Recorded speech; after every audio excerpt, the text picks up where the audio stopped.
Mic check? Okay. Probably going to be a pretty short stream today. I've been trying to do stuff in my free time and I have not been successful. Something like is always coming up.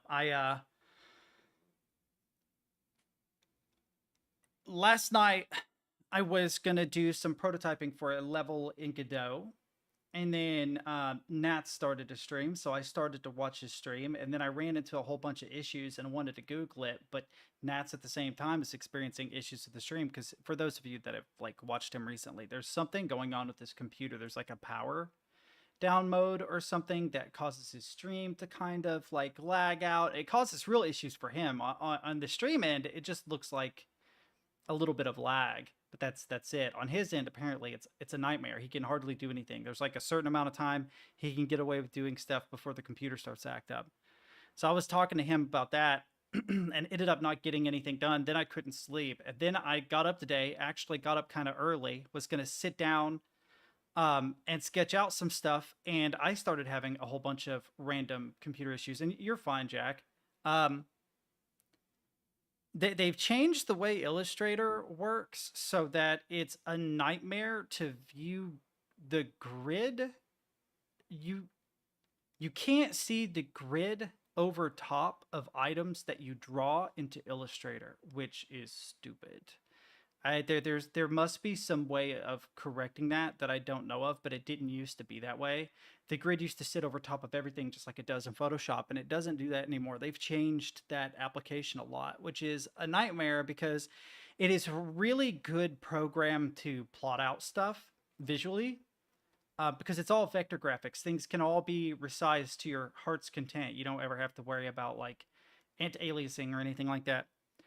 So I was like, screw it. I give up on Illustrator being super weird.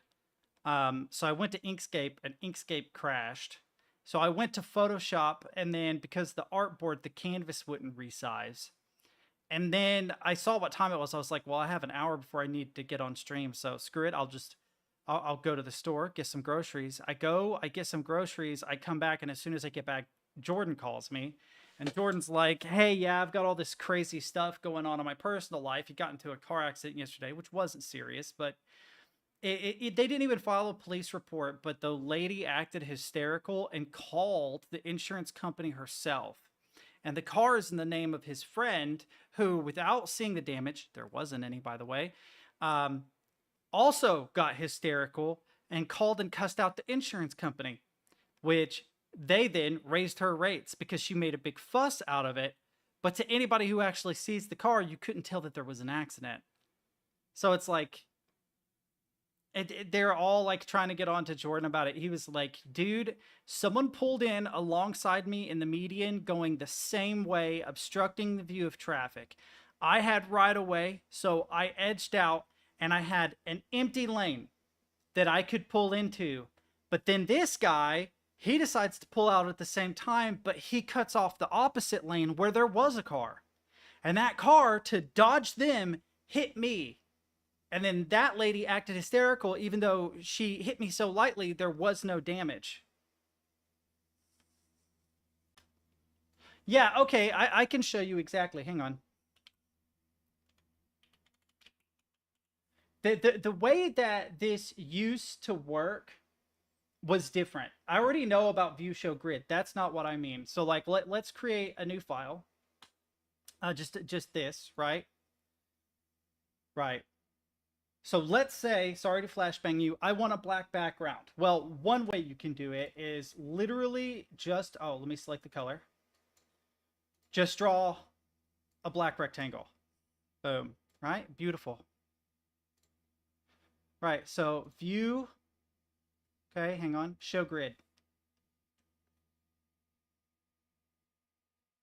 Well, maybe it's because this object is selected, right? So let's draw ourselves a new object. Wait, cancel. Let's draw ourselves a new object. There we go. We got this little one.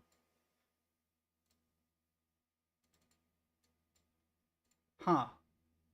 So it completely obstructs the grid. You can't see the grid. Everywhere that you don't need it, you can see it. But where you do, it's not. It did not used to behave this way. So, okay, there's got to be a better alternative then to making the background black. Okay, so File, hang on, file, document setup. Okay. Background color, black. Okay. Simulate colored paper. Okay, that doesn't work. File, document setup, discard white overprint. Okay. That doesn't work. You know what does work? You hide the layer and then show it again. Now it works. It did not used to behave like this, chat. Illustrator did not used to behave like this. I used to use Illustrator to ink comics. Like I would hand draw stuff in pencil, scan it, throw it in Illustrator, and ink it. And I never, ever had any issues with Illustrator. I used to be very, very good at this software, but it has changed considerably and it's a nightmare. And I did all of that just to be able to see the grid, right? Okay, well, now let's begin adding some objects. Let's say we're going to map us out a level. So we need a start area. Let's say we're going to start in one corner and the end of the level is in the other corner. Just theoretically speaking, we're going to plot us out a level. Okay, snaps the grid. Beautiful. Okay, we got the start area. But look, can't see the grid. And it's not because the color does not matter. Let's make this, I don't know, pink. Oh, I keep forgetting it does that with the object that's selected. Let's make this red. Still can't see the grid, right? I can rotate it and stuff. That's great. Ooh, Control Z. There probably is, but the way that Illustrator is organized now is so different from the way that it used to be that I can't find anything. Photoshop has remained fairly unchanged for years. I know where everything is. Illustrator has changed considerably, and I fucking hate widgets. I hate floating widgets. They're garbage. Get rid of them. I do not like them. It just contributes to on-screen clutter. Why? Do people actually like these on-screen widgets? It's awful. It just gets in the way, especially if you're like trying to quickly draw a series of items. See, now I want to draw another rectangle underneath it, but I can't because there's a widget in the way. Right? So now I have to draw this rectangle somewhere else and then move this rectangle to where I want it because the widget was in the way.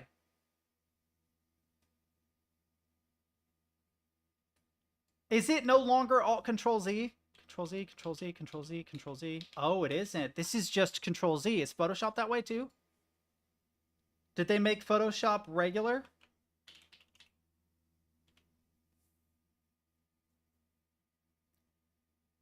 Photoshop sometimes has widgets also, but it's a lot less rare. So I was trying to basically map out a level in 2 dimensions in Illustrator, but they made Illustrator such a nightmare to use that it became impossible.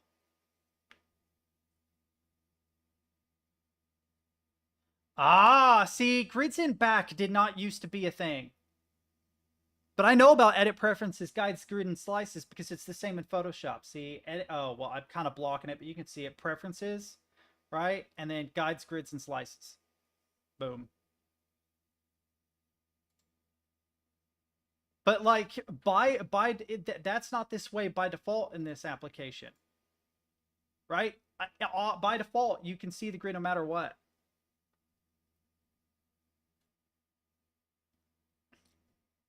Oh, I hate that. Really? I never even noticed it. Yeah, it used to be Alt Control Z. Control Z for the first time, Alt Control Z for each subsequent step back. Then again, I don't remember where the histogram is. Library, that's definitely not it.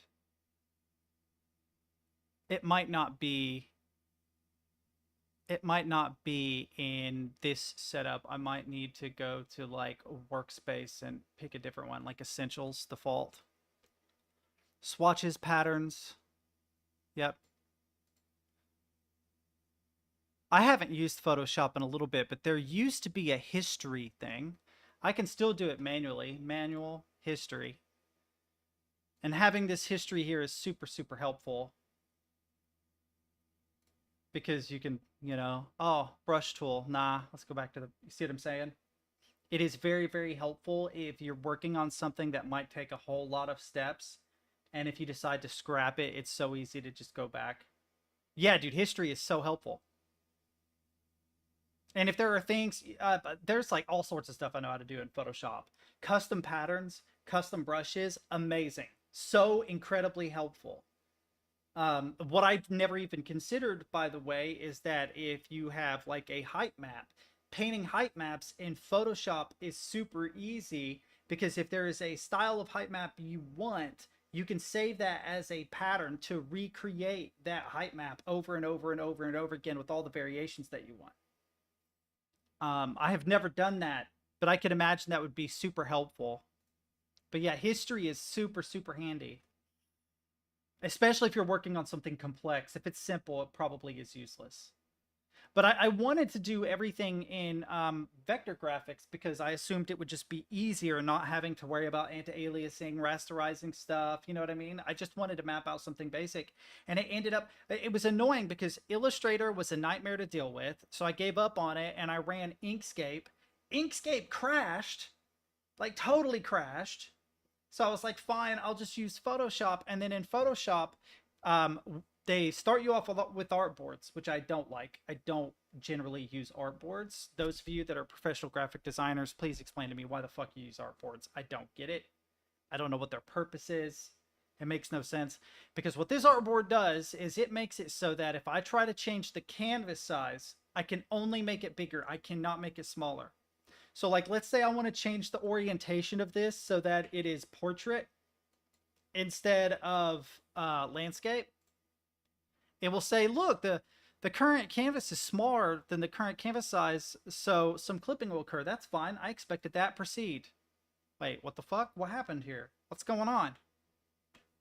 Well, that's not landscape. What the hell? Then if you go to image canvas size, you see that it's made it 3128. It only applied this value.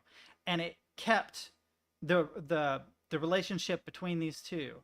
So what you have to do is do image size instead. I used to use canvas size all the time for all sorts of stuff. Oh, I got that wrong already. 1980 by... Now it finally works. But that's weird that you can't just use canvas size. Like this having a black background kind of makes it weird. But adjusting canvas size after you've already got it in the editor is something I used to do all the time. I never even thought about it. I never even thought about it being a thing. Now that's fairly minor though. Like that's my one gripe with Photoshop is, oh, okay, artboards get in the way of me resizing a document, whatever. That's not huge. I can get over that. Illustrator was just a nightmare to deal with. I miss the old Illustrator. Yeah, I have used Photoshop since before 2000, I think. When did Photoshop 3 come out? Hang on. Was it 3?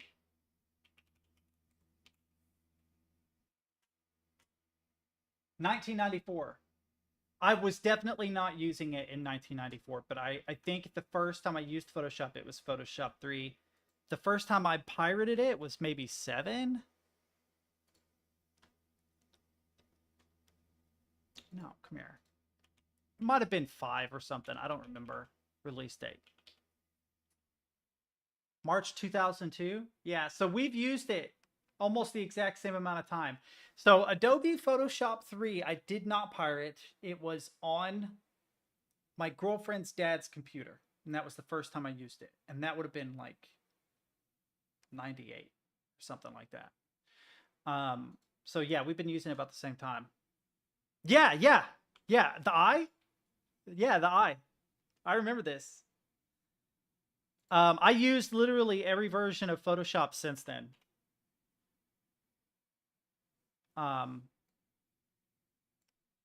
Well, that's not true. I never used Creative Suite 2 or whatever. I remember when it turned to the feathers.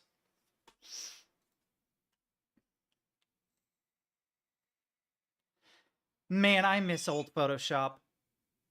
This program could do 90% of all the things I want to do. If I could just get like Photoshop 7 legitimately on Windows 10 or 11 right now, I would just use it. I would never even get Creative Suite. Yeah, I will say the Creative Suites weren't bad, but I feel like that's when they started going in the wrong direction with their software. It became a bundled subscription bullshit. I don't think the subscription started with CS1, but it was very nearly there.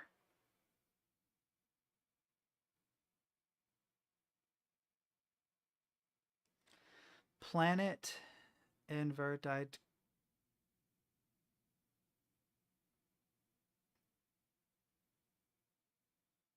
That must be in German. Hang on. I just got a message about Bip and Bits. Yeah, so yeah, the one-time payment I'm fine with. Software as a service, I don't generally agree with. Software as a service is actually one of the biggest reasons why I started pushing for open source stuff. Legitimately. I like we've had this conversation yesterday. I believe in paying for stuff that's good, but software as a service is an awful, awful thing. See, here's the thing. Here's the thing. I just said that if I had a copy of Adobe Photoshop 7 right now, that it could do 99% of the things that I need it to do. Right? There's not really anything in the creative suites that entices me enough to pay $60 a month for the creative suite. Do you see what I'm saying? I could do all of my work in 7 and just pay for one.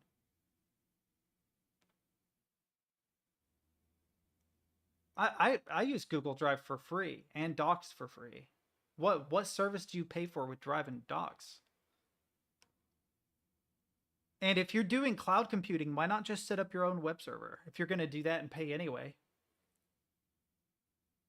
You could probably buy your own web server and use it as a cloud solution cheaper than you could doing that. I don't know how much it costs for the subscription.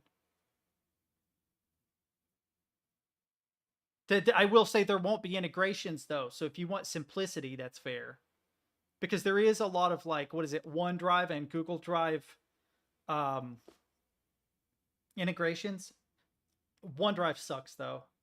And OneDrive integration in Word is a nightmare.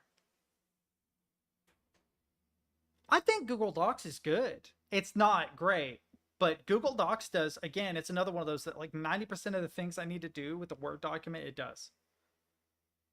I'm pretty sure I did my resume in Google Docs.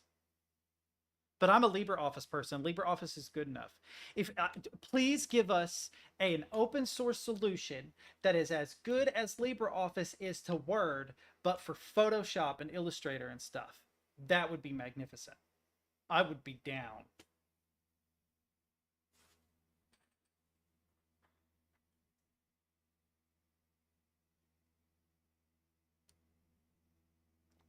I could see that. It's like I thank God for Elementary OS, which is actually a Linux distribution, because my 7-year-old mother couldn't figure out Windows. It was too big of a nightmare for her. I put Linux on her computer so that she would understand what to do. That's crazy. Elementary OS was a less steep learning curve than Windows 10 was. And she'd been using computers since Windows Millennium Edition. I I really, really, really want better open source solutions for stuff. I've had this conversation with Stid before. Like, I don't think Linux is there yet. And it drives people who love Linux crazy, and I love Linux, but it drives people who love Linux crazy. Because here's the first and biggest argument against Linux. You have to install it yourself. Unless you know about certain vendors like what, System 76, right? Pine Book or whatever, the people that make the Pine Soul and the Pine Phone and blah blah blah. I'm trying to think of who else. There's a couple. Tux, I think there's Tux laptops, right? But unless you know about those vendors, you can't buy a Linux computer nearly as easily as you can a Windows or a Mac. And unfortunately, even if the operating system is easier to understand than Windows or Mac, The fact that it is not installed for them is already too big of a barrier. It's already too big of a barrier. So we have to get Linux on machines by default for it to slowly become the norm. I think that I think System 76 is helping a lot. My color, something is wrong with my color. Oh, I'm an idiot. Hang on. I was like, why are my colors all bland?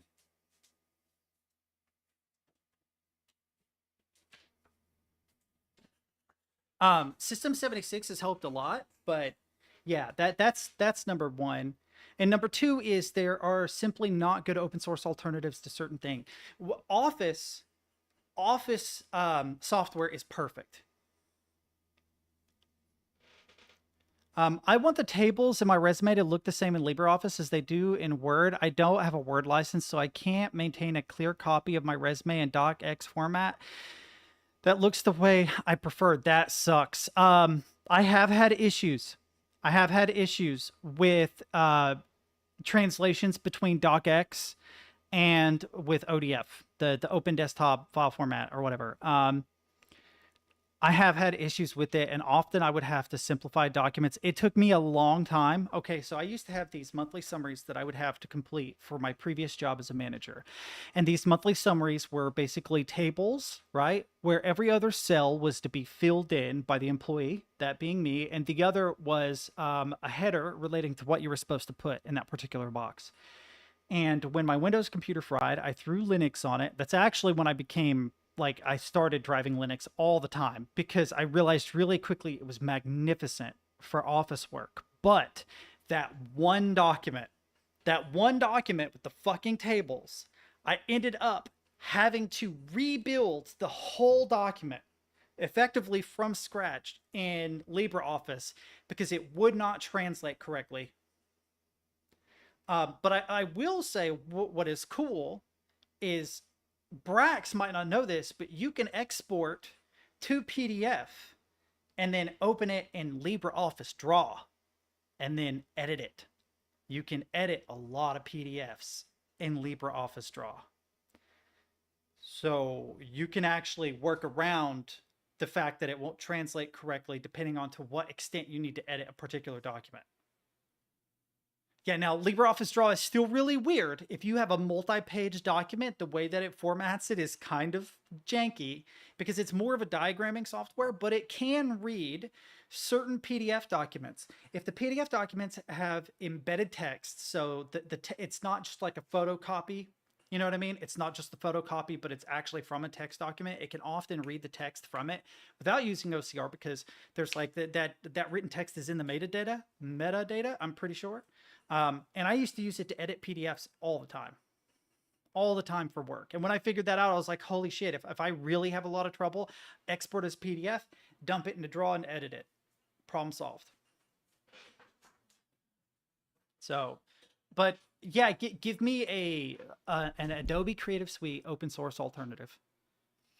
Like there are certain tools we need so bad. That's one of the reasons why I really need to get back with Captain about studying C++ and maybe a couple other languages too, is because maybe what I need to do is not make games, but instead work on open source projects that can be genuine competitors to paid for software. We need a Linux FL Studio super bad, or Ableton or Bitwig or Pro Tools. Ardour is garbage in comparison. LMMS is garbage in comparison. Cool toys, but that's all they'll ever be. We need a good open source alternative for those softwares. I could not do it by myself. Even if I were a talented, right, programmer, which I'm not, I could not do it by myself. It's too big of a thing. But I think it's a noble goal to work toward it. I'd probably work from scratch, Brax. I probably would start from scratch. I maybe, depending on the licenses of the individual pieces of software, borrow modules that allow me to do certain things. But the actual event-driven interface, I think I would completely build from the scratch up, because the interface for LMMS is okay but limited, and the interface for Ardour is garbage. It's actually garbage. I think, did they open source Traction or Tractor? they open sourced the old tractor? Hang on. Is it tractor? No. Free. Oh, you fucking thing. Hang on. Free DAW. It's an old piece of software. Wait, is it Waveform? Hang on. Cakewalk Wave. It might be Waveform, but I feel like there was one that started with a T. Let me see.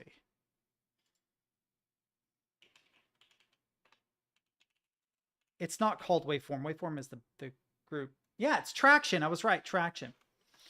Right?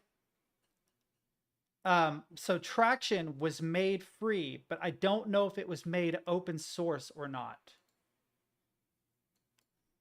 Was Waveform Traction made open source? Oops. Yes, Traction Waveform's underlying C++ code for its audio and graphic capabilities was released as an open source library called Juice. That is where I would start. That is where I would start, right there. I would edit this source code and use it because I think of all the free tools, Traction is the best, but it's ancient. It's ancient technology at this point. If you guys will excuse me, I'm feeling kind of sick. Just hang on a second. I'll be right back. Okay.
Sorry, I must have eaten something bad. I feel like I have food poisoning, and I have felt like I've had food poisoning for a little while today.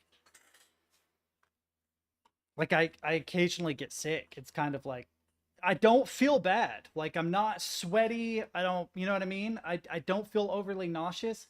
It's just like sudden waves where I'm like, "Oh shit, I don't want to like puke on stream, but I ate a bowl of cereal. I don't think I've eaten anything else today. I had oatmeal last night.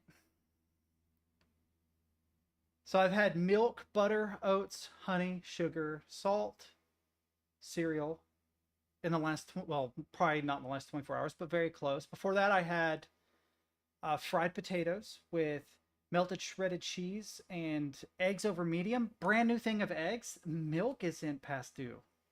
I did get a half gallon today, but it's not curdled, doesn't smell bad, tastes good. Possible though. Possible. Maybe there is something to it. I'll avoid the milk for a while and we'll see. But yeah, Traction used to be a very, very popular piece of software back in the day, but it's ancient technology now. Oh, I was gonna check. I want to know how many people are in here because this doesn't reflect accurately anymore. No, I guess it's just me and you, Brax. Damn.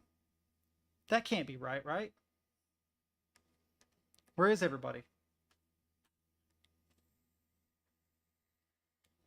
I feel like Sigourn was just in here. Was he not? And Morinir was in here too. Hey, shout out if you're in chat. It's going to be a short stream today, so I'm not like too worried about my. I'm going to go work on Godot stuff. I already know you're here. I'm going to go work on Godot stuff. I need to. So, what I'm going to do in Godot is I'm trying to find a good height map solution. I can draw it manually, right? Use a shader, right? On a plane if I want to do that. I can use the H terrain plugin, maybe. I'm afraid, though, that the materials assigned to the height terrain will be difficult to map footsteps to later, so I'm conscious of that. I thought about doing the height map in Blender, just edit it in Blender and then import just that height map. And then there is, for the opening, there is a fence line, stone steps, dirt walkway / hiking trail. It goes kind of into a ravine that has adjacent to it or on its sides stones with trees. But yeah, there probably is. There's one called a Bonnie, but I don't want to pay for it. I'm just trying to find a good solution. I could just do it. Don't get me wrong. Like I could just do it. But after you ran into issues with Blender, I have actually very seriously been thinking, what is going to end up a nightmare for me later? I haven't ever done a 3D game, by the way. So what is going to be a nightmare for me later? If I have to do something more difficult now so that it's less difficult later, I'm going to do that. If that makes sense. Instead of doing it just super easy now and it be a headache later. What I kind of thought about doing was doing the natural terrain in Blender, then individual assets for like the stone steps and stuff. I didn't mean to flip you off. CSG boxes to map out the walkway and the general path. I'm not going to say where it's leading. There's a story I don't want to get into.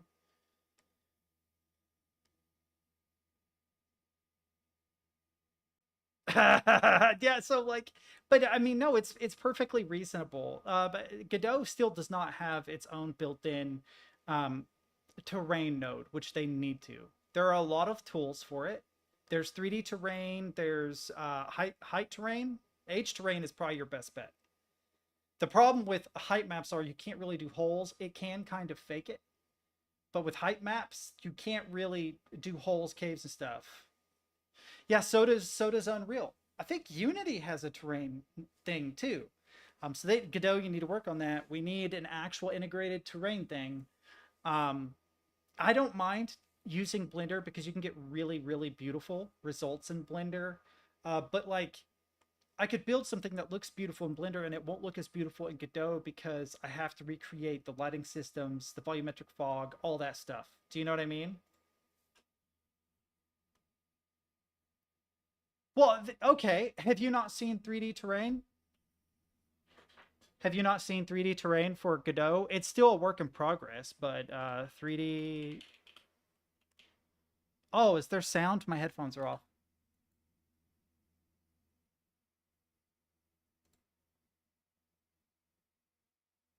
I don't have any sound.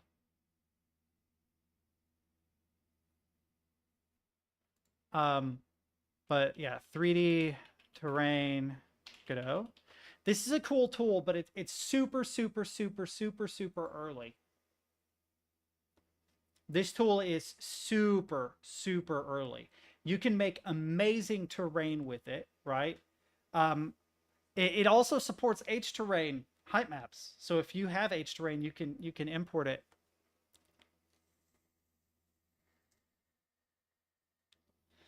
So with this, I would say almost impossible. Maybe even impossible. Actually impossible. Because the materials are baked into the map, right? So I don't believe you can read from the terrain 3D node that is generated. That's why I probably won't work in this.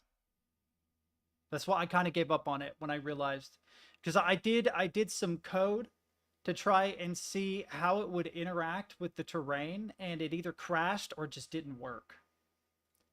I tried a bunch of different ways to read material from the terrain. It won't work. And like the camera method, the hack that I showed you, won't work on this either. It would if I did it in Blender though. I thought about doing the camera hack in Blender and a raycast both. And the raycast checks for objects that are native to Godot. The camera checks for objects that are in Blender. I think that might work. Basically, you would need to call to the raycast first and check what the object is underneath the player, right? And then if that object is an object that's native to Godot, which would be easy if it's in a group, right? Then ignore the camera. And if it's not, then pay attention to the camera. And if it pays attention to the camera, then I can record different materials from the height map I built in Blender. I'm like 85% on chop suey drums. It's so fun to bang on everything. Yeah, dude, metal is probably the funnest that you can get with drums, period. It just is. Guitar too, kind of, but there are a lot of technical guitar things. Like there's really technical jazz, really technical classical guitar. I guess with drums too, jazz drums. I've never heard of classical drums, but there are some really complex drum patterns in jazz. But I don't just mean like complex, I mean, I don't know, fast and fun to play.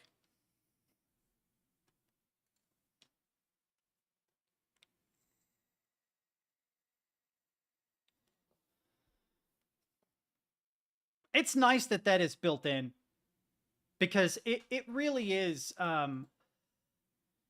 footsteps is surprisingly a nightmare, especially if you have complex terrain.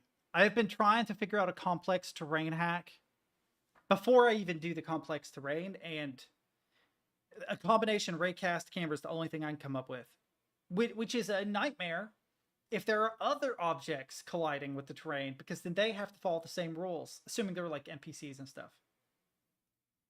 Right?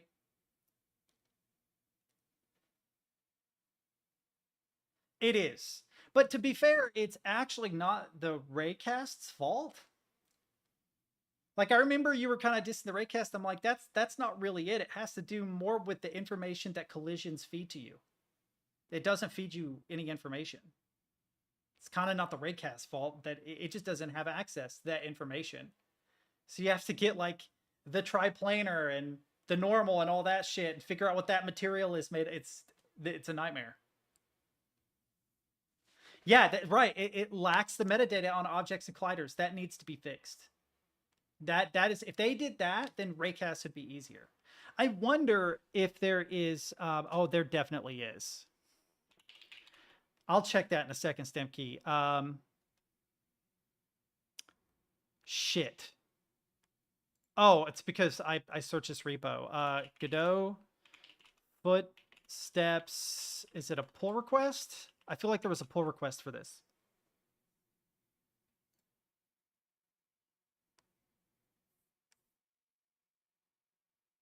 Create a surface scene with crouch, walk, sprint, then make a subclass of it with different implementations. This is not... Oh my god, yeah, getting groups is fine, but I know that there is a request in Godot for that feature, and I can't remember where it is. I think I bookmarked it too. Yeah, you do have Surface Tool and Mesh Data tools, which you can create. But they're both nightmares to work with. They're both very complicated. I do not know how to use them. I've read documentation on them, but creating your own mesh data tool in combination with the raycast to figure out what the material is beneath your player's feet is a nightmare.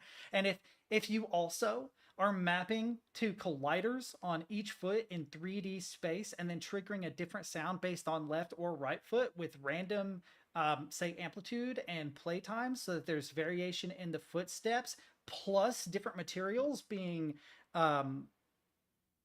identified through a raycast and a mesh data tool, it gets unwieldy for something that should be very simple. There it is. This is it, yeah. Yeah, this is for Trench Broom Cadeau. There's another one that isn't Trench Broom and Cadeau, and there is actually a hack for this using Cadeau. There is a hack for this that will make this work if you're trying to use the Trench Broom workflow.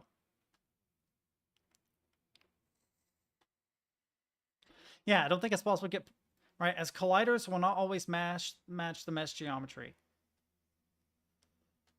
Yeah, there is another one. Elden Ring DLC and launching in one day. Were you one of the ones that beat the boss? Did you actually beat that boss?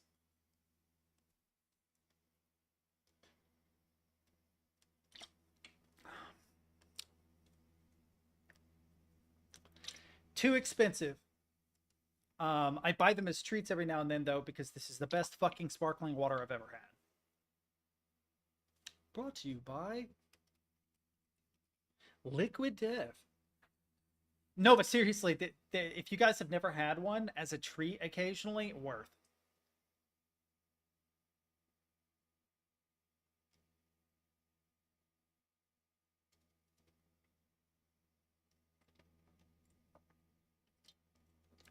Yeah, I mean, it's a gimmick. That's why I never got them, but they were on sale one day at Kroger, and I was like, fuck it, I'll just buy one. Because it's like 20 calories, right?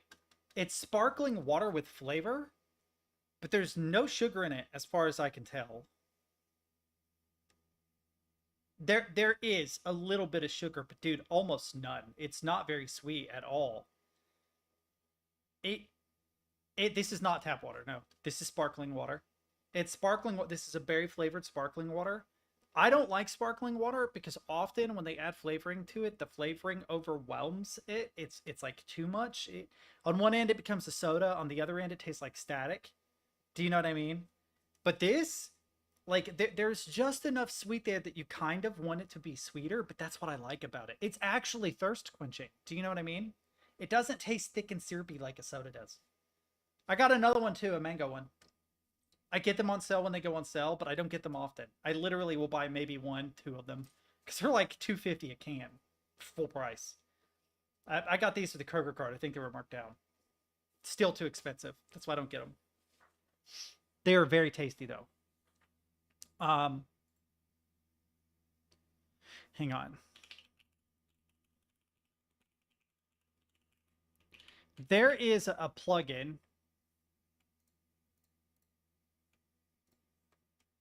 I do want to show you guys this plugin here in a minute. I don't have it, but I'm also looking for that damn article. I've saved it and then promptly fucking lost it.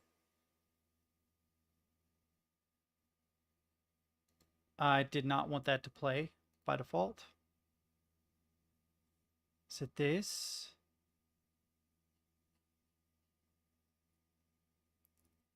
For some reason, I cannot find that document. There was a document I found that gave a whole bunch of solutions to material-based footsteps, like a bunch. And I can't find it now. Shader, Curve the World, Quaternius Cube World, Screaming Brain Studios, Free Human Model. Guitar stuff, is it under old? No, imported. Bookmarks bar? Yo. Nope, I can't find it. I don't know what I did with it. I don't know what I did with the article. Had a bad stick, so using the other... Ooh, that sucks, dude. Bad sticks are no fun. Man, I'm never going to find this article. I saved it and have promptly fucking lost it. But there's this plugin called Avani. Oops. But you have to pay for it. And it was part of the Humble Bundle for almost nothing, but it's not now. I don't want to pay full price for it. It's Avani Footsteps. And the reason why I'm curious about this is A, it's a proper plugin, but B, it's for Unity, Unreal, and Godot. What I want to know is I want to see the code. I want to see how the code is implemented, but I can't because I'd have to pay for it. I want to see what they did to actually make this work. Because what if this is some convoluted hack with like a pretty interface? Like, I don't want to pay $20 for something that is a terrible, unelegant solution. Yeah, you told me you were working on that, Aptris. See, something that's built into Unreal that makes it super easy. The built-in material-based sounds on footsteps is not really a thing in Godot. It's kind of a nightmare to get it to work in Godot. Not kind of, it is. It is a nightmare. It depends on how you build your levels, but like if I do a terrain map in Blender, right, and then import it as a scene in Godot, and then use CSG boxes in order to prototype out walkways, buildings, and things like that to coincide with the Blender-based terrain map, and then convert those to traditional meshes subdivided the way that I want them to be subdivided, right? It it becomes a gigantic nightmare because that height map, based on the height, might have stone, it might have grass, it might have something else. Yeah, but then you have to. The problem with making all the level geometry in Blender is that the workflow for CSG boxes is so much easier than Blender. If you the best way to do it, I guess, would be to actually prototype it in Godot, export it as a GLB, import that into Blender, and then edit it. Because prototyping in Blender takes forever in comparison. I think. I'm not good at Blender. I can prototype a level in Godot in like 15 minutes, 20 minutes, have a basic idea of a level that quick. The fact that I have to bring Blender into that workflow at all is kind of annoying. I always just assumed that Blender would be for individual assets. Like, oh, I need to, make a tree or an NPC or something. Sure. You know what I mean? But,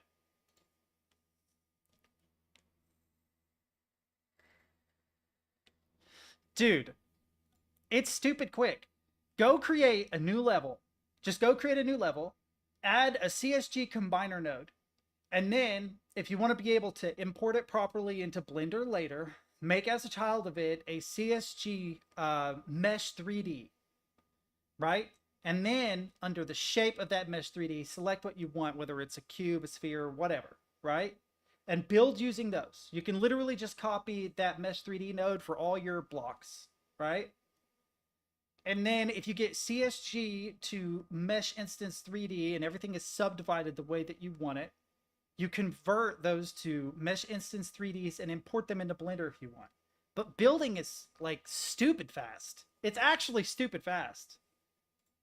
The problem is that it's not a good end solution. Like it's good for the prototyping. It's not good for anything else. Like the steps between it being a prototype and being something usable that's where it gets hung up. So I get that it's simpler for you starting in Blender, but Blender is like it's like trying to use a scalpel to break a rock open. I just need a hammer. I don't need a scalpel. You know what I mean? Like it's a great tool. It's incredibly precise. You could do amazing things with it, but for prototyping, it feels like too much.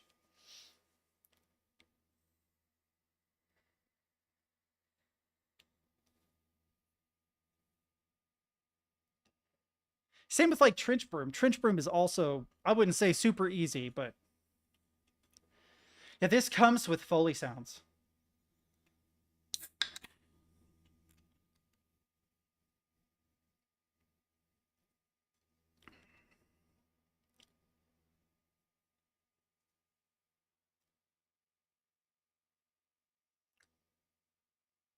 You understand what I mean though, right?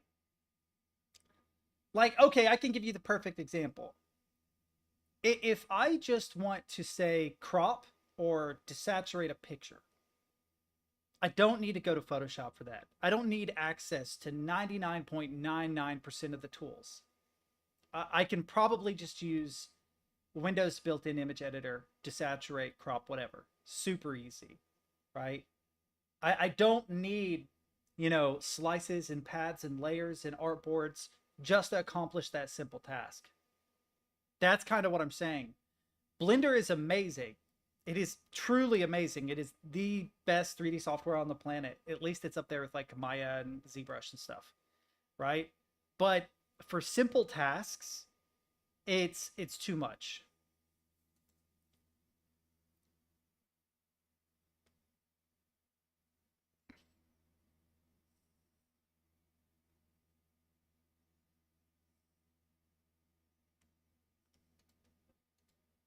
Yeah, okay, so there's this auto footsteps node now that allows you to adjust volume, the crouch speed, the walk speed, the run speed, all that stuff.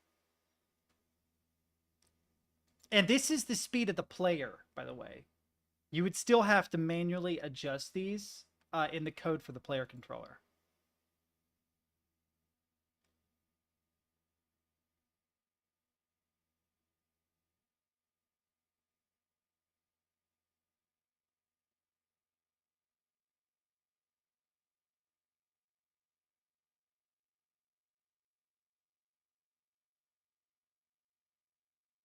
There's like a shoed and a barefoot, if I remember it. Yeah.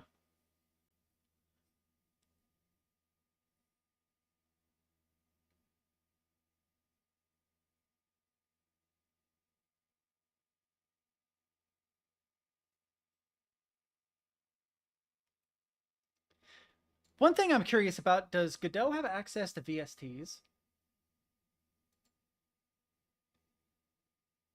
I've never actually thought to check if it did.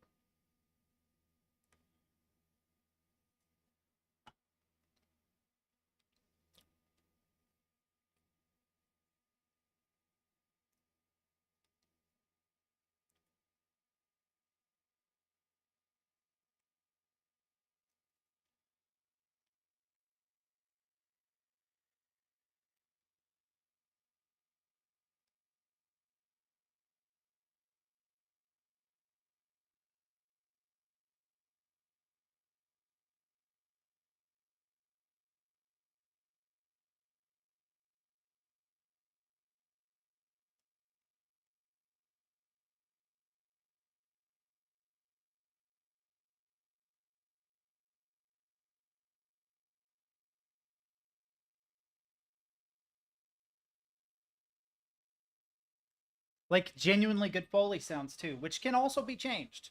They can be changed. Foley sounds are actually a part of this project. $20. It was on Humble Bundle for like 5 and I missed it. I feel kind of bad. I would have probably paid 5 for it. I won't pay 20 for it. I'll just figure out how to code it myself. But yeah. It's cool that it has bus effects. It kind of makes sense that there aren't VSTs because VSTs, unless the VST were somehow open source, it can't be included in the project when it's exported. Do you know what I mean? Like, imagine you're trying to apply reverb to, right, yeah, platform agnostic, but also imagine that you're trying to play like reverb when a person shoots a gun in a room, right? And you want that reverb to be adjusted for the size of the room. So you can maybe like raycast, or just somehow get the player's position within the room, and then based on the size of the room, play a reverb of an equal amount of size to get kind of accurate 3D sound. Well, you could technically do that with a VST, right? The problem is that the whole fucking VST would have to be included in your exported project for it to work, where those bus sounds are probably already so well integrated that it's less hefty. Dude, I've had VSTs that do simple effects that were way bigger than they needed to be. So I couldn't imagine like exporting an Android project or something and it had a whole ass VST hidden somewhere in there. You know what I mean?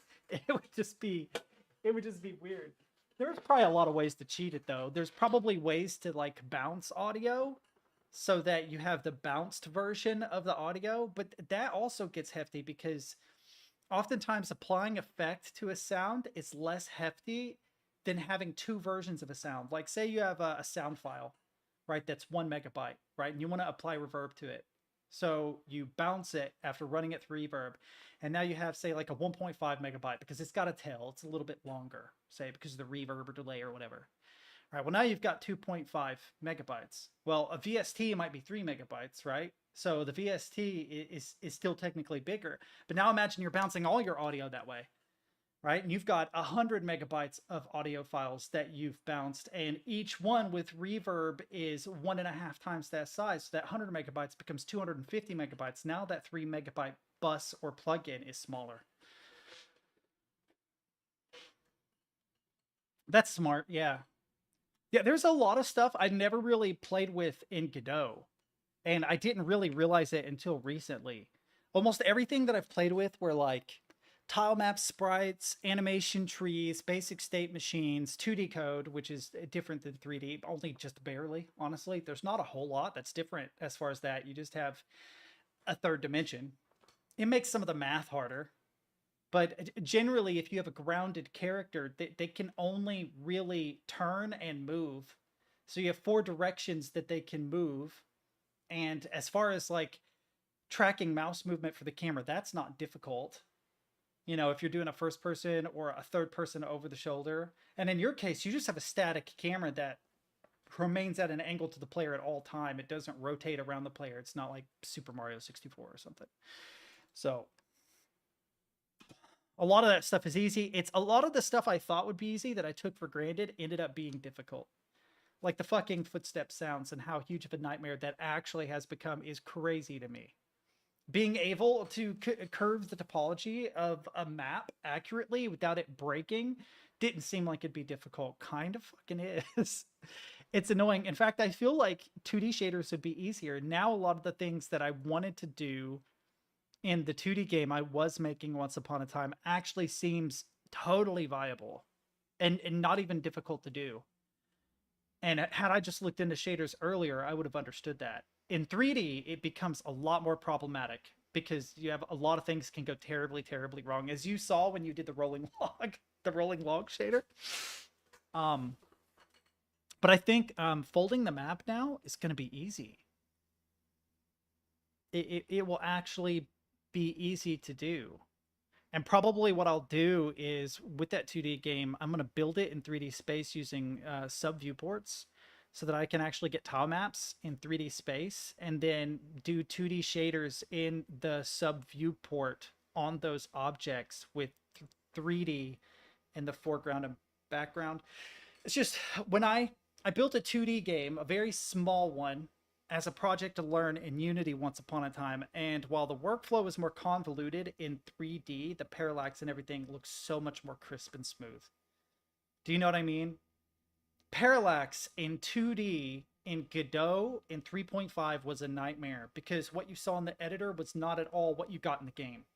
So you were constantly launching the scene to make sure that your backgrounds lined up the way they were wrapping the way, you know, repeating the way that they were supposed to, that their depths felt correct and they were interacting with each other at the correct speeds, you know, they were parallaxing the way you wanted them to, and you couldn't gauge any of that from the editor. You had to actually launch it, which I hated. I hated it. It looked like super messy because you'd have like a background that's sitting perfectly on the origin, but the viewport where the camera is would be in that lower right hand quadrant. It was just weird. It was just a weird thing.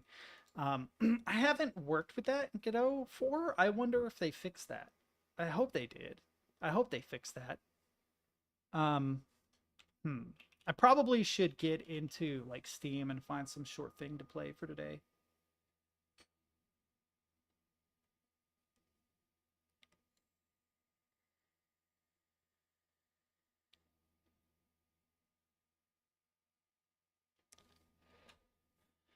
Because I'm probably honestly going to get off here. I found a couple of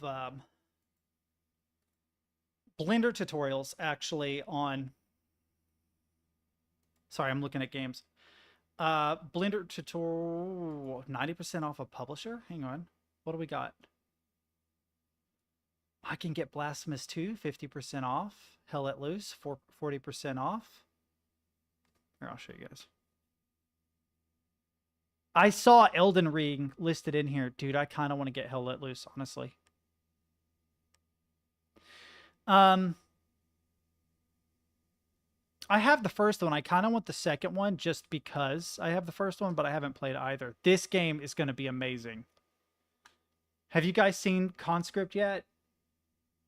A 2D survival horror taking place in World War I trenches. Looks like it's going to be a cool game. But no, I think I'm going to do a couple tutorials on forests because in the opening scene of this game idea I have, there is a short period where the protagonist is walking a hiking trail in the woods, pseudo like Firewatch-esque. I was hoping for a little more realistic than that, but it doesn't have to be perfect. but in terms of story, that is the ordinary world.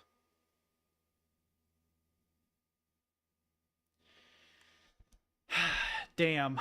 I have no idea what that means. Actually, that's I know what a geometry node is, but I haven't worked with particle trees, so I don't know what you're trying to tell me. Okay, I will look into it. Learning how to do basic shaders. There is actually a good Godot tutorial. Godot spatial shader. It's very, very simple. This documentation is good. This is actually good documentation, and there is a tutorial for it that is super, super, super deathly, insanely simple. And you just build a water shader. That's all you're doing is you just build a water shader. That's it. But in doing it, I'm like, son of a bitch. Making shaders is so unbelievably easy. I had no idea. And incredibly powerful. I do recommend this your first shader if you've never written a shader before.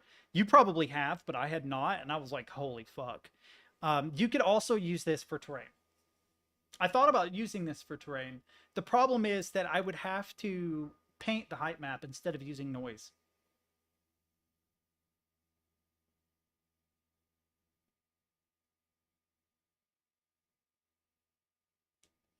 Dude, I'm telling you, it is so easy. Go look at this tutorial, right? Go do it. It will take you like not even 15 minutes, probably, if that. And this is just a spatial shader, right? You can also do canvas item shaders, right? And you'll be like, why haven't I been writing more shaders myself? Oh man, really? I mean, it's fairly simple, right? Like I can give you the perfect example here.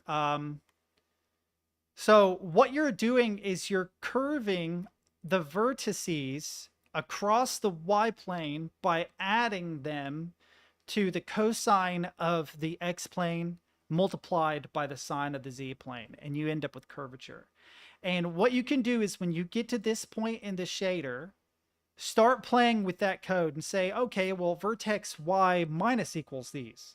Vertex y equals vertex x squared. And just keep playing with it and see what the end result is. That's what I did. When I got to this point in the code, I probably spent an hour in it, not because I had to, but because I was curious about all the math that I could do with it. So I just started playing with vertices. And that's when I realized, like, wow, this is so stupid easy. You can literally just randomly try shit and you'll get all sorts of cool stuff. Wow, that's crazy, Brex. I'm not amazing at math, but I'm good. I see now why when I was talking about like you should look into rotational rotational matrices. You were like, because that is actually that's when you start getting into like real trigonomic mathematics. Because, dude,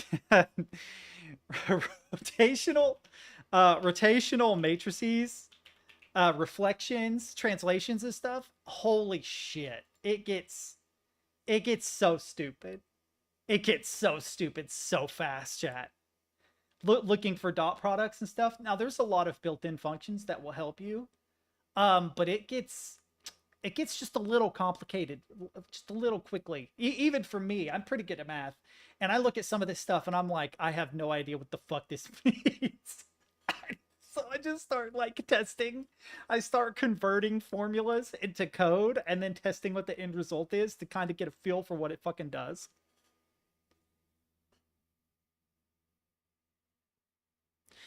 Yeah, so basically, sine, cosine, and tangents are aspects related to triangles, which is the fundamental building block of all 3D games, but also is used for like the calculation of angles in 2D games, right?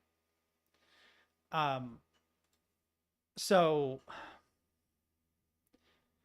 so sine and cosine will both result in a waveform. Um, sine, is it sint, cosine, tan, meaning. So trigonomic ratios that relate the angles and sides of right triangles, right? Which are what almost every bit of a 3D game is made up of. Oh, this is kind of what I was looking for. No. Yeah, you need something like this. Is there an even better one? Yeah. So the sine is the opposite side over the hypotenuse. The cosine is the adjacent over the hypotenuse, and the tangent is the opposite over the hypotenuse. So you can actually see where it says this, right? So if you were to try to find the sine of this right triangle, you would take the length of this and divide it by that. Does that make sense? Dude, I'm telling you, go back and you're gonna hate this. You're gonna hate this. But you're really talented. You picked up Godot really quick, and one of the things that I don't really struggle with is the math. I do, but not as bad as most, I guess, because, well, for one thing, I took trigonometry in high school, and I taught myself a lot of it later. But there's this thing called game mathematics. There's a really good video on it. Let me see if I can find it. It's not this one. Oh, this might not be bad. Oh, I'll have to look. This, I think, is a good one. Freya Homer is really, really, really, really good. The math for game dev stuff is actually legit very good.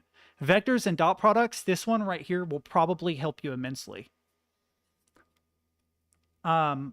I'm pretty sure, I'm not trying to be judgmental, but I'm pretty sure, and I'm sorry if you're not, or you are, or you're offended by this, because you're fucking awesome. Your content has helped me a lot. I'm pretty sure this person is trans, though. I could be wrong, but I think they are. It took me a long time to figure that out, or to come to that conclusion. But I've watched this person's content a lot. They're very, very good. Very, very helpful. It's super hard to work through. I feel like this is good too, though. Well, here's the thing. I'm going to tell you, and I don't like Neil deGrasse Tyson, but I'm going to tell you what Neil deGrasse Tyson told a kid. Kid said, I have dyslexia, not dyscalculia. I already know what that is.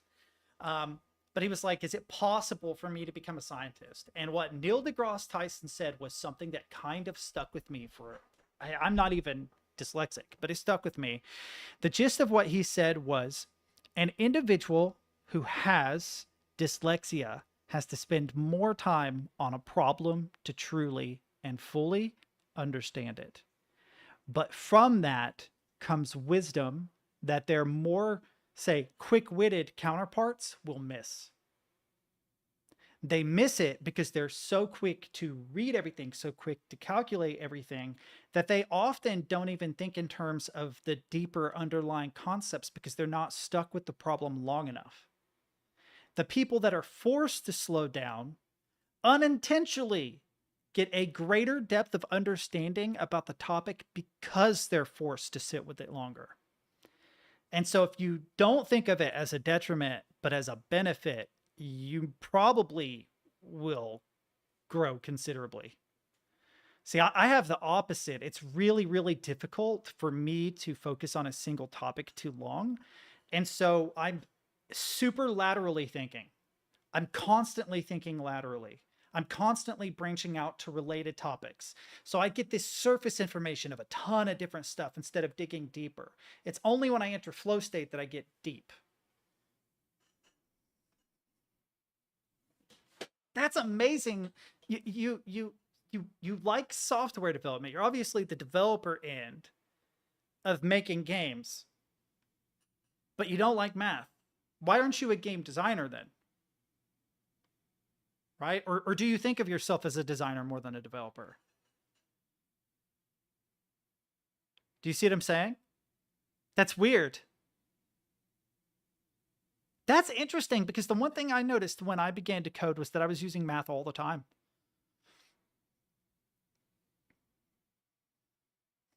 That's interesting. What do you develop in your free time that doesn't require math?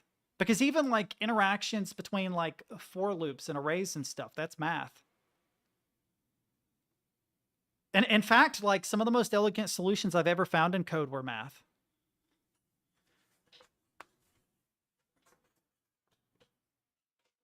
That's absolutely true. The reason why I'm interested in game development is working for myself, which is not going to make me any money. I don't actually care to work for a business. Interesting. That's really interesting. Your brain just works different, I guess. Because like I remember one time I was trying to calculate compound interest, right? On a certain amount of money that was being invested. So like let's say you earn 5% a week, which is crazy high. But let's say you earn 5% a week on $1,000 investment over the course of 52 weeks, how much money would you make? Right? What would be the greatest percentage gain of that? And the easiest way to do that is have a loop, a for loop. So, for weekend weeks, less than 52 kind of shit, right? But that's actually an incredibly unelegant solution. It turns out that there is a very useful mathematical formula that solves it instantly without the need for any loops at all. Instead, you literally just have one statement for each use case and you're done. Which amazed me when I figured it out. It was so, I mean, I literally went from looping loops, right, and branching logic to something incredibly simple, incredibly quickly. Yeah, I don't know why, but when I opened up my notepad, it was already there. I swear to God, it was already there. I don't know why. This used to be way more convoluted. Oh, I'm hiding it. Hang on. This used to be super, super, super, super convoluted. Also, excuse the fucking the what you call it, the variable names. They're awful. I know. But there is a very simple mathematical formula that solves for each of these use cases. It is one mathematical formula that is refactored for what you want to find. Right? And I did have to use the math library in Python, right? So the starting balance in dollars as a float to be calculated is equal to what is this? The ending balance in dollars, float input divided by in parentheses, right? The percentage growth rate over 100 plus 1, and then to the power of the time to completion in years. So this looks crazy complicated because the way that code makes you factor things, but somewhere I have the formula. The formula is easy. Let me see if I can find the formula. It's buried somewhere. But I remembered that program was like a bunch of loops and decisions, and when I realized that I could just use that math, it immediately was so simple. I abandoned it because it was just like, well, I thought this was kind of an interesting problem. Um, Especially for me at the time. That was like 10 years ago, but it really wasn't particularly special. I'm not negatively judging you, by the way. I'm just saying that the way we approach things is different. Very obviously different. I wonder where I saved that. I had the actual document saved somewhere. I mean, dude, if you make it work for you, I'm not going to judge you because you make it work for you. I don't, you know what I mean? Because I'm pretty decent at math and I definitely do not make shit work for me at all. I'm too bad to get distracted. I'm being blinded by a light right now, but what I am looking for is in here. That's sad. I was hoping that I had the underlying formula written somewhere. I do. I just don't remember what I did with it.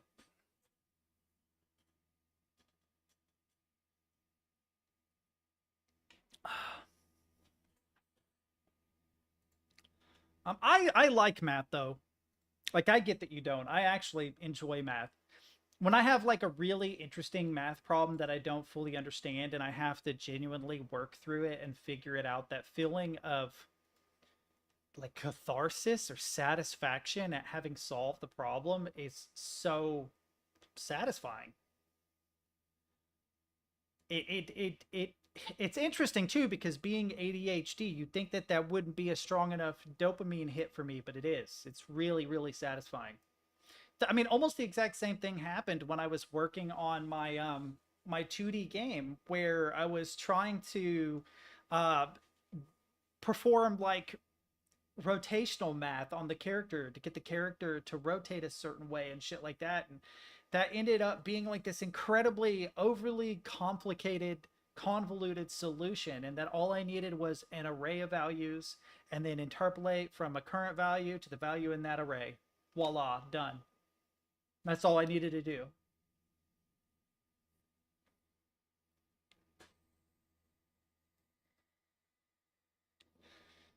I really like it in code. I wish there were more examples of it in my case. When you have like 200 or 300 lines in a particular module, and then you discovered this solution, and now it's like 40, and you're like, I just literally got rid of all this. All of this is totally unnecessary because I was way overcomplicating it. You know what I mean? And you start looking broadly at an entire project with thousands of lines of code, and you're slowly whittling it down to smaller and smaller and smaller and smaller until it's like super crisp and elegant. It's super nice. I like that. I like that feeling. Maybe I'll play Dimhaven Enigmas because, well, it's the demo, but they are from the developers of is it takes two? Hang on. Who was it? What was it that they made? It's Sadbox. Quern. They made Quern. It's just the demo. I might just play the demo today. So for those of you that like Myst like games, it'll probably be a cool one. I've got a couple demos though. I wonder if I dumped demo in here, what all I have. I have Crow Country, Dimhaven, Parkside, Tactical Breach Wizards.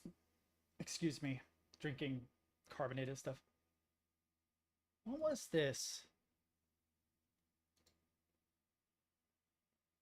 Oh, this was an Aptris recommendation, if I remember right.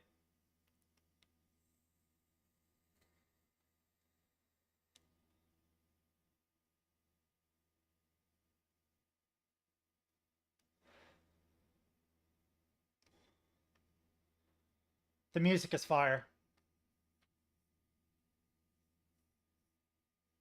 Very Deus Exy.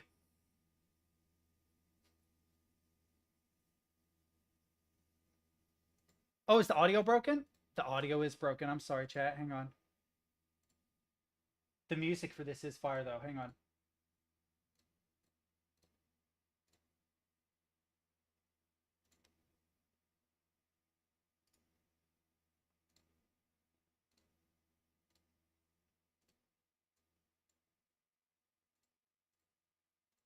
I'm just resetting stuff.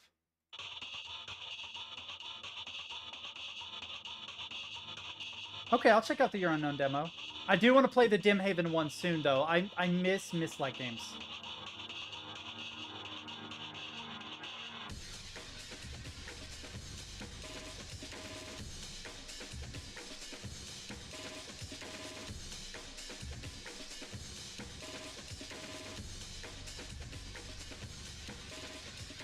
Very, very Deus Exy.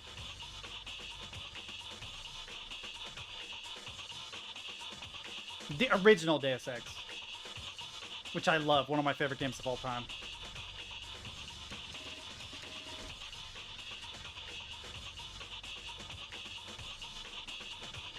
That aim and break is cool.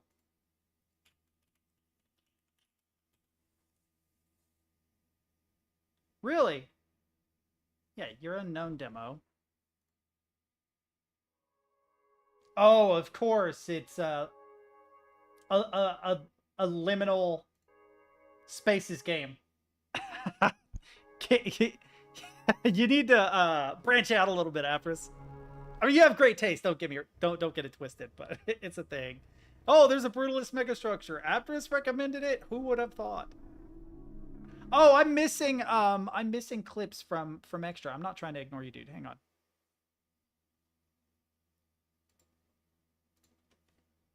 Jokes on them, though. I poisoned their pizzas with C4. What?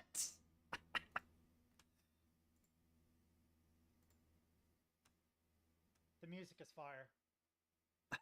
Okay, this is great. This is actually good. If you pay attention, you can actually hear the music in the background. My microphone was picking it up from my headphones. The music is fire. It's very distant, but you can hear like a very Deus Exy. It's like way off in the background. It's so funny. Damn. Noise suppression works, boys. That's so good. God, I'm a moron.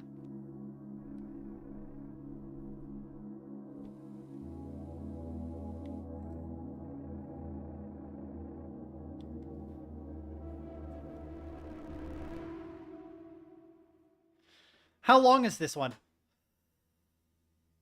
I did download it, right? Yeah. Less than an hour? Okay. I have to put in demo. Demos. Games and demos. Done. Play. Let's try it out. What engine is this? Looks like Unity, maybe. Dude, my machine has been doing shit like this all day. I don't know why. I don't know why it's doing this. I had OBS crash today. I had Inkscape crash today.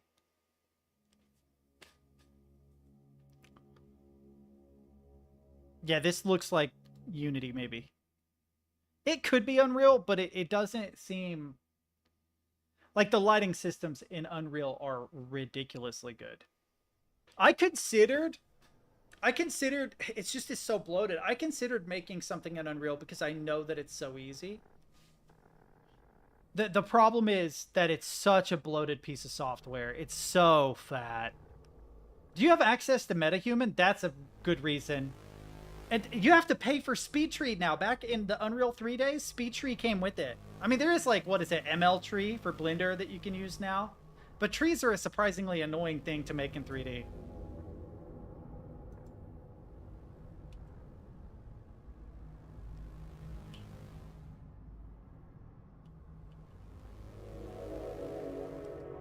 I'm incubated, chat.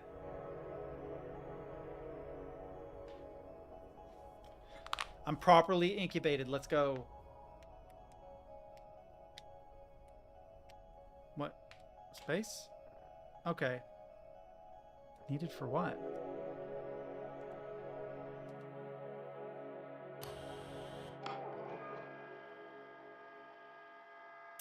Oh, I was gonna say, it's a little too dark. Okay. You know, this actually looks like it could have been made in Godot, looking at it. Godot does not have the best lighting systems. It's kind of a shame.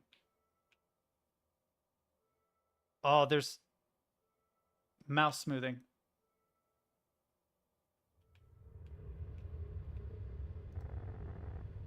This node is a diagnostic mode. Display diagnostic information. Here, unknown. Location. Big place. Error code, blah, blah. Detected emergency solution has been initiated. Okay. I can press shift or... Shift is toggle. I approve. Okay, this is a dead end, I believe. Oh, maybe not.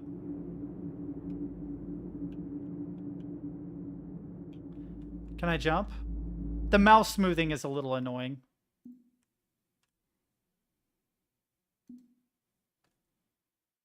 Yeah. Turn off the mouse smoothing, please. Thank you. Oh, yeah, it's a lot better. Note this node is... Okay. Growth center status. Not operational. Operation log, most recent. Temporary reactivation. Redacted. Repeated entries. System shutdown. Log entries missing. So these are probably people also being incubated. The game is a little loud.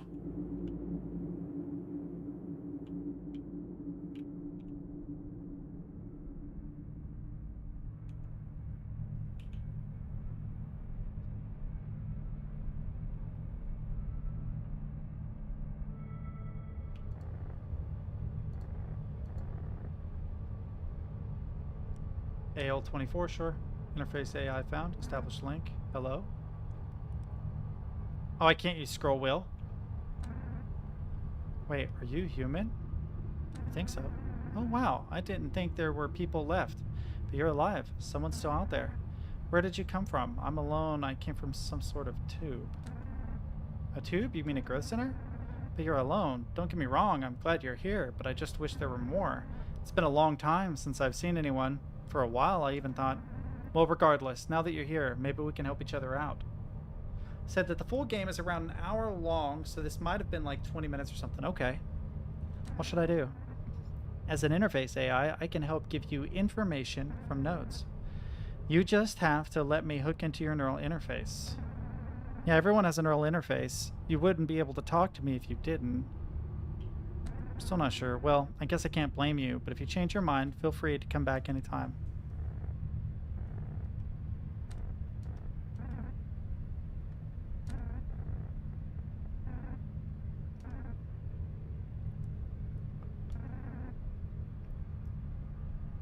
Okay. Call him Al? Sure. Whoa, what is that?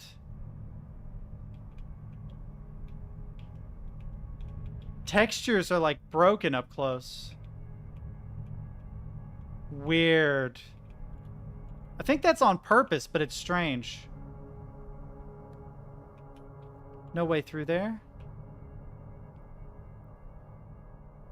I like the fog.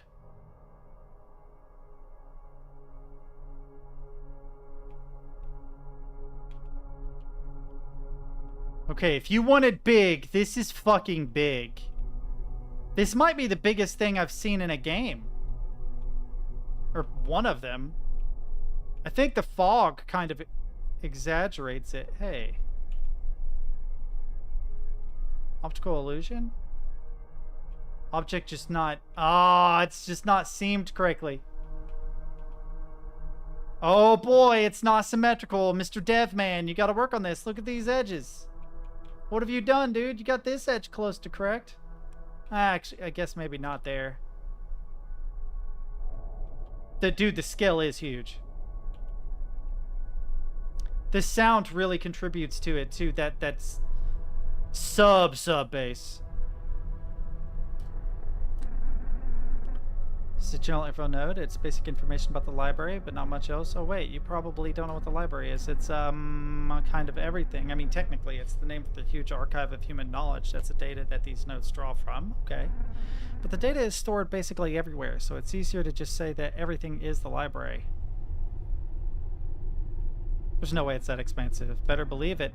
I don't know the actual size, but I've been around and haven't seen anything else, and all of that data, think of all the knowledge stored away. It takes a lifetime to even see a fraction of it. Is it possible to see all of it? Technically, yes. The universe isn't infinite, but it would take eons to actually do that.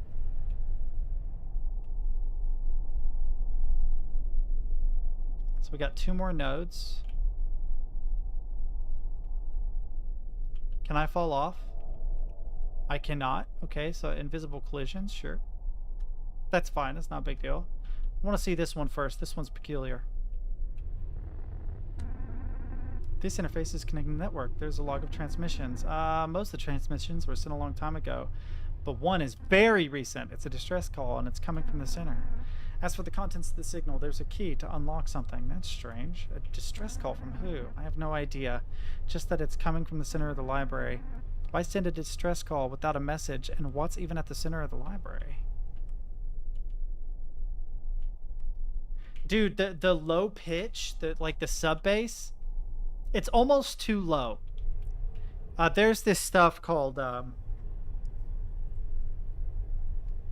infrasound. Can make you feel sick. These headphones, I think, go down to 10 hertz, which is really low. This node is info on, oh, of course, a city. There's a city pest store. The other people? I knew there was a city nearby, but I didn't know it was so close. It's crazy.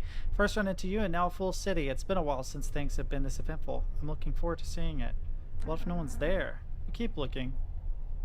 Same as I've been doing for a while now. And we got that key earlier. Let me see if that works here.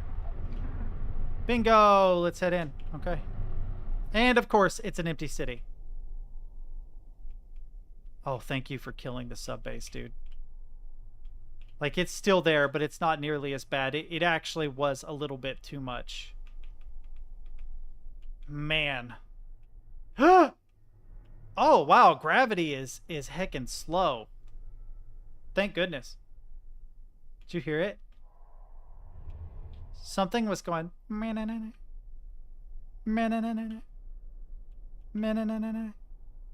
don't know what it was, though. Oh, man, there's a lot of nodes. So it looks like a lot of running around and a lot of reading so far.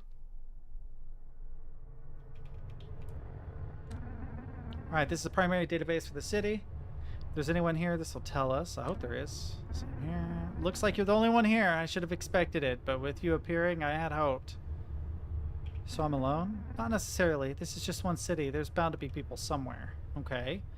Left to right. This is where all the homes in the city are. That's something I always thought was odd about you humans, I mean. You have all the space to live in, but most of you choose to spend your day in a tiny area. If I could go anywhere, I would take full advantage.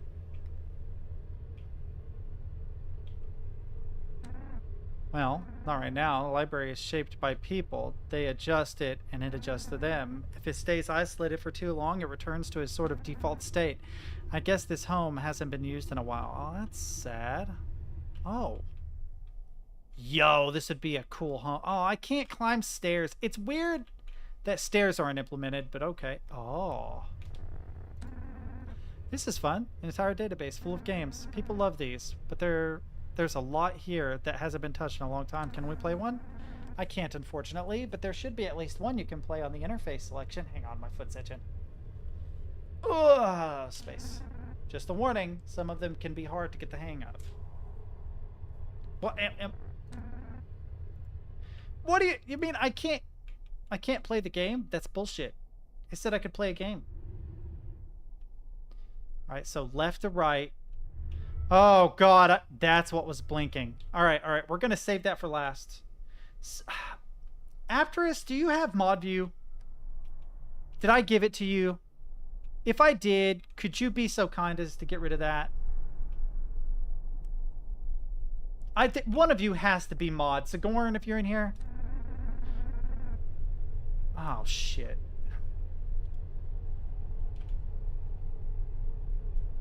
I'm gonna go take care of it, but then I'm making you a mod. Like, no pressure. I just like having people I trust as mods, and then at their discretion. If they don't feel like doing anything, they don't have to. But if you get an opportunity and you don't give a shit, then you know what I mean? Go here, more near. Hang on.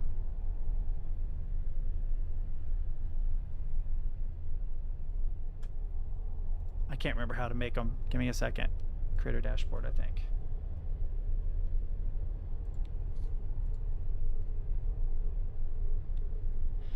Add new.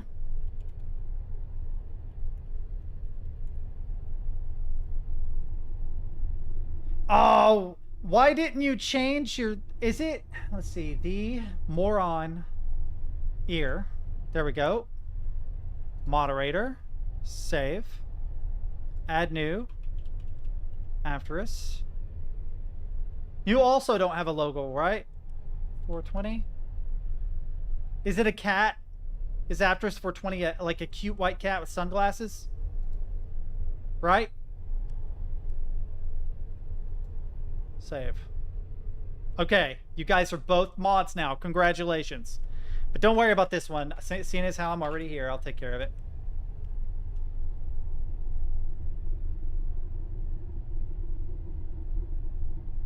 Ban. Problem solved. Congratulations on being upgraded, boys. Yeah, I just like doing that with regulars because it solves a lot of problems. You guys can at your discretion, as long as you don't go mad with power. There's a teleporter here. We might be able to use it to get closer to the center and find the source of the signal. Let me see if I can get this working. Damn, it's protected. I don't have the key. Another AI may have it, but I don't know where you could find one. Okay. Dude, if I were hot, I would probably do that, but I'm not. I am not attractive. Oh, this is a growth center. I was right near one when you found me. I woke up at something like this. That would make sense, but why just you? As far as I know, you're the only one to come from the GCs lately. Maybe someone wants me here, which is accurate because of what I was told. That's an interesting thought. But why just you? If they could control the GCs, why not more? Other than being human, there's nothing particularly special about you. No offense, of course. That was a dick thing to say. Unless, what if it has to do with the distress call? Still doesn't explain why I'm here. You're right, but at least it's something. I'll keep thinking about it. In the meantime, let's see what else we can find. All right. I'm so used to holding shift in games that being able to just tap it confuses me. I accidentally tap it twice. I do wish that there were footstep sounds, although fair, right? It would be cool to see a body. And what was I gonna say? Also, like breath sounds and stuff would be cool, but it's not necessary. This interface can control the elevators going to the other layers of the city. Usually they're automatic, but for whatever reason they're in manual mode now, and just your luck, they're shut down too. To my knowledge, you can't override manual shutdown. So it looks like this is a no-go. This is so bizarre. Who would shut down an elevator? I've been thinking about these things a lot lately because I don't build 3D games at all. I have pretty much zero experience with it. Oh, I can't get over there. But I've had to start thinking about this shit. And honestly, it's so aggravating. In Godot, I've seriously considered doing Unreal like Aptris is doing. Like, Godot is so good for 2D, but for 3D, man, it just feels like a fucking slog. You're almost out of here? Oh, plasma?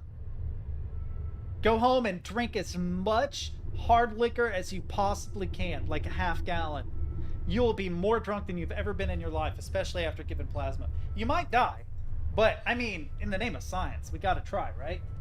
I'm kidding. Please don't do that. I'm kidding. Don't. Also, if I'm not on the headphones, hey, nurse lady. You look good in that getup, girl. Damn. I really, really hope I'm on speaker. That'd be so funny. You know what I used to do to my ex? She would like be going through a drive-thru, but she'd have me on speaker and she'd be like, sorry, I'm gonna put you in my pocket, right?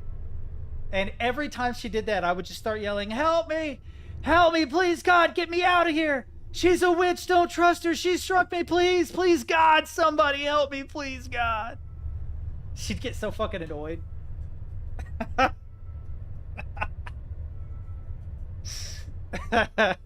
Oh, it's so good. So now you've got a trick you can play next time you get a chance. Information on AI like me. Like I told you before, I exist sort of through the information the library has.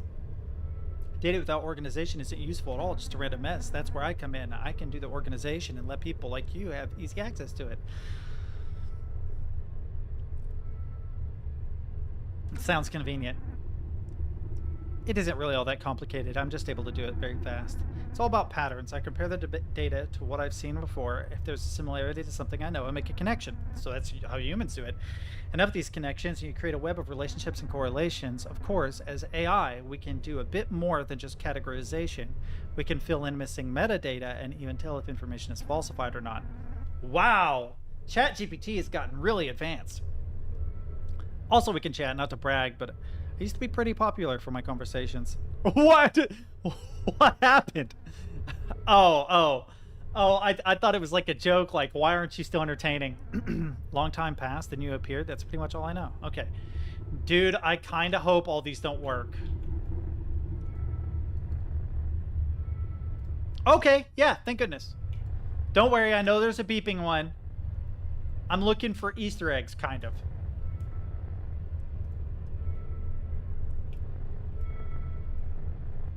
Hang on. Look speed is already low, but I want it just a little bit lower because it feels like, yeah, it's better. It feels like it swings too far.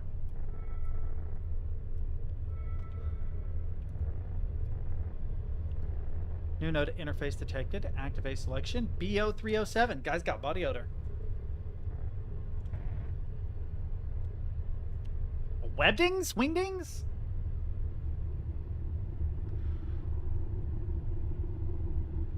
I think that F symbol stands for formula. There's a tilde in there, or tilde rather. The world's weirdest does not equal symbol. A circle, a star. Oh. Oh, that's interesting. I was kidding, by the way. I have no idea what it means. I was not expecting to be woke up for a while. Or ever. The hell are you doing here? Not sure myself. Great. Well, none of my business, I guess. See ya. Okay, this AI is cool.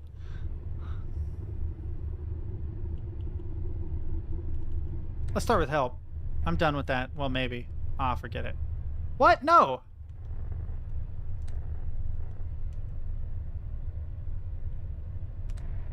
Yes, I'm aware. I have the key for it. Where are you going? I found an AI called Owl. We found a distress call coming from the center. From the center? Alright, I might be willing to help you a bit. I'll hook into your neural interface. And know what? I've been stuck here for a while. Wouldn't hurt to stop by some of the nearby interfaces. Nice! We got 2 AIs now. I'm gonna be just this terrible amalgamation of all these different AIs. It's gonna be cool. No way. No way. Does the game work now? Wait, are they all different now?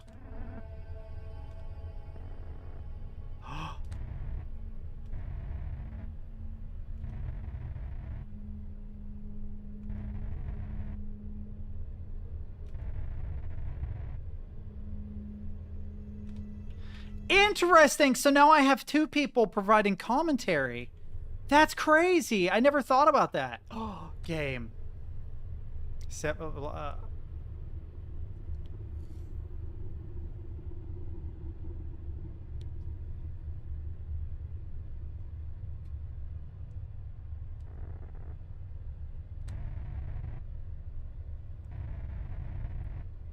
You can play them again and again and still get some enjoyment. There's not much you can say about that, of course. It can't last forever. Eventually you get bored and move on, make a new game, or change to an old one.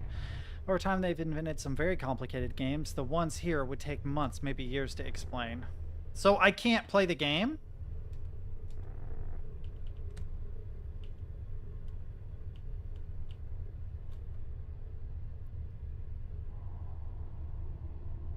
You're kidding.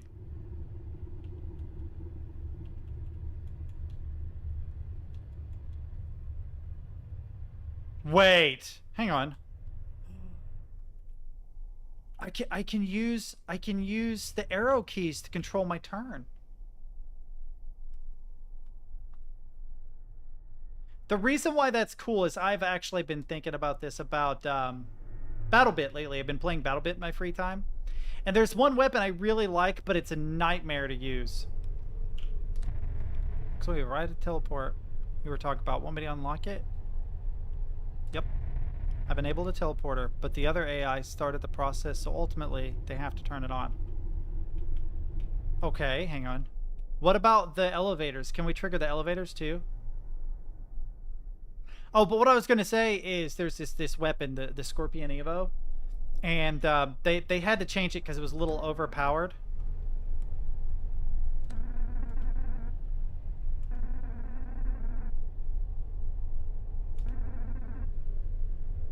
Oh, shit. Okay, so the other guy can't help me, I don't think.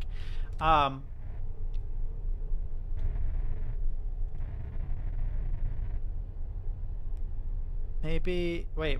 I never understood why there was a manual mode. The automatic mode always worked, and they knew it. They never even used manual mode. It's good to have one just in case. In case of what, a malfunction? The library can't malfunction. That's the whole point. And if it did, using an elevator would be the least of anyone's problems. Fair. But it has so much recoil. So much recoil. It is actually ridiculous. And what's interesting is there are other weapons that supposedly rate the same, but they don't feel the same at all. This thing, like, you go to shoot and it's like, brrr, like it literally shoots you up. I had to increase my vertical sensitivity so that I could pull against it. And I'm like, man, it would be so nice if I had like a controller at the same time, and then I could just pull down on the controller aim, because it would be a static velocity that I would be adding to the fire, so that I don't know. It would just make aiming easier. Hey, a teleporter's unlocked now. Looks like the other AI did it. I'm glad they decided to help. In any case, I've been able to teleporter. Step in whenever you're ready to go. Let's roll, boys.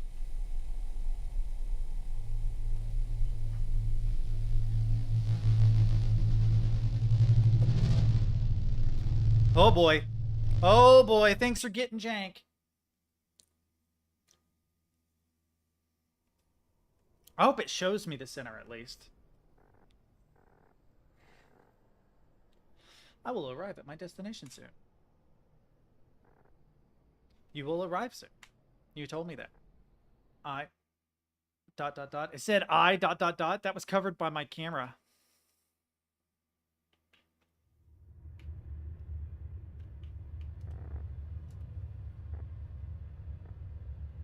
Select a node interface. Oh, it's malfunctioning, boys.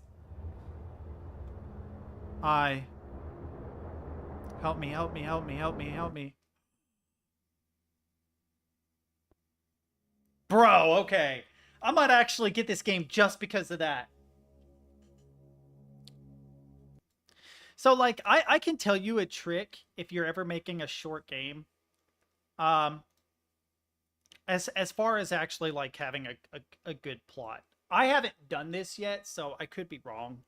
There's this thing called the hero's journey, right? And it is about as simple of a plot structure as you can possibly get, right? You have an ordinary world and a special world. And you have variations on this, but generally you have a fairly normal protagonist in an ordinary world that has a call to adventure, but refuses the call, right?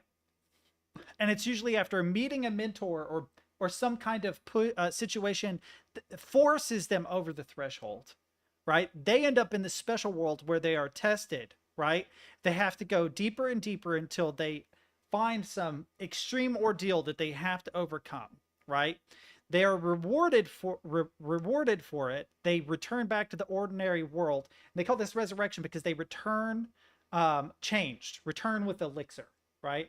And if you take this basic structure, you can actually do all sorts of really interesting things because it doesn't have to fit exactly. So you present the character in an ordinary world and you thrust them across the threshold. You give them an ordeal, reward them, and bring them back. So you can literally cut this in half and only have 4 points. Or if it's a tragedy, there is no reward. They die. They die here. They die somewhere on this side, right? But it's cool because you can look at these things and change all sorts of stuff. Like the mentor is usually like an old man who tells you, why, son, I fought in the Clone Wars. You should become a Jedi like your father. You know, it can be that. But what if the mentor is an AI that you Neuralink into? What if it's voices in your head? What if it's a journal you find? It doesn't actually have to be a person. The refusal doesn't have to be a refusal, although it works better if it is. It could also just be an inability to follow the call. And the call to adventure is usually an ask, but it doesn't have to be. It can be a force. You can be forced into adventure. You have no choice. The whole isekai anime thing is basically that. The fact that people call it that is weird because that is literally the oldest structure of mythology in the world.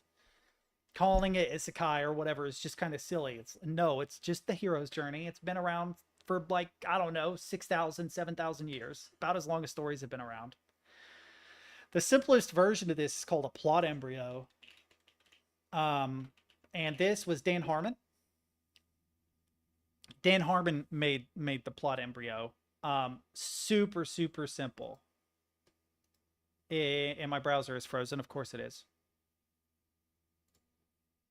Really? Why is everything being weird today, dude?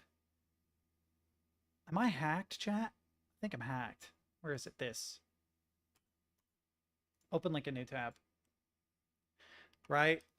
you really can just break it down into this. This is way, way, way simpler.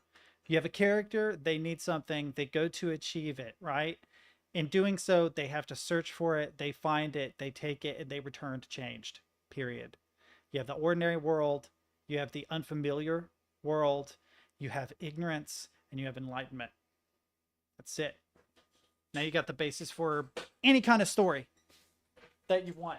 Like, really do not have to get super complicated, because if you were to look at something like Save the Cat, let's see if we can find a beat sheet. Beat sheet. The Save the Cat beat sheet is way more complicated. It's a traditional 3-act structure. There it is. Open image, a new tab. If you want to get really, really, really involved in plot, this is a good guideline.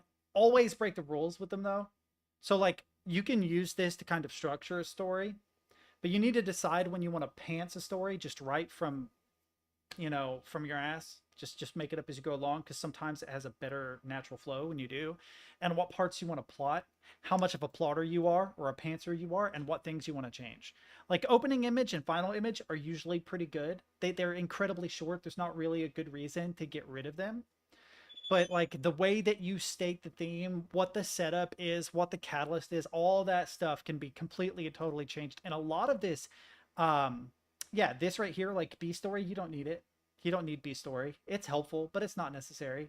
B story is usually involving your foil. So you have like the main character, but then you have like a side character. It's like a friend. It can be a villain. You know, it's Spock to Kirk, right? You have the main character, Kirk's story, right? And Spock does something that confuses the audience. And so you have a B story where it's explained why Spock does the thing that he does. So you can get really, really complicated, but it's not necessary. Plot embryo is honestly, if you just need to plot something really quick, it is the easiest. You can literally print one of these on a piece of paper, bust out a pen, and just write one sentence in each one of these, and now you have a good foundation for any kind of story. And it's good for short games. What's interesting is a lot of short games skip the ordinary world completely. You start in the unordinary world and you finish in the unordinary world, and sometimes you'll finish in the ordinary world. The only time you ever actually see the ordinary world is at the end, where traditionally it's at the beginning and the end. In the case of a lot of anime, they never return to the ordinary world. Or they have an opportunity to, but they refuse it. It's like, no, I want to stay in the land of fantasy. Why would I want to go to any other, you know what I mean?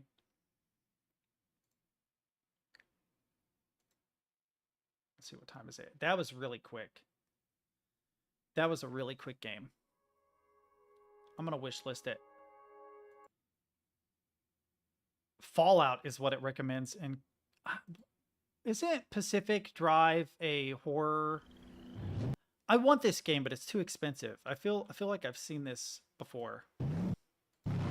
Locations impacted in known sectors of government.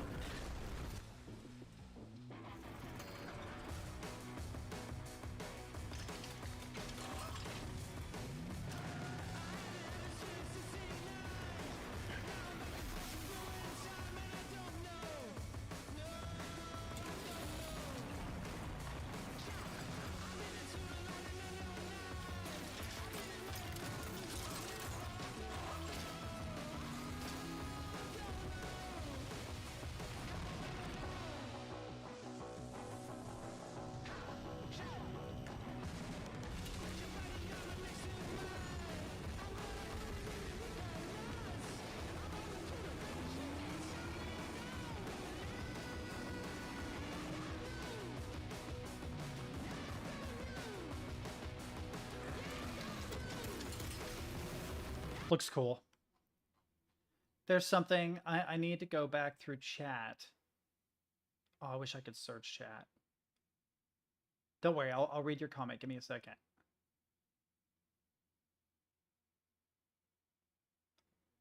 Can I search this? Copy current address. Hang on. I need to find a thing. Pause.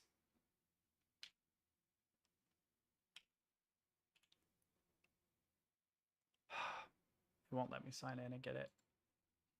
I'll have to check later. What was it?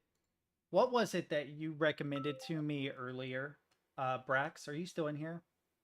You said geometry nodes and particle trees, right? That it was a better alternative to particle trees and that they were very powerful in Godot? I feel like that's what you said. I'm trying to remember, though. Tired of catching a cold? So I don't want to forget. every I want to time actually you look into step it. out in winter? Well, suffer no more. Our team of drilling experts will arrive on your planet in no time. We do more than just mine.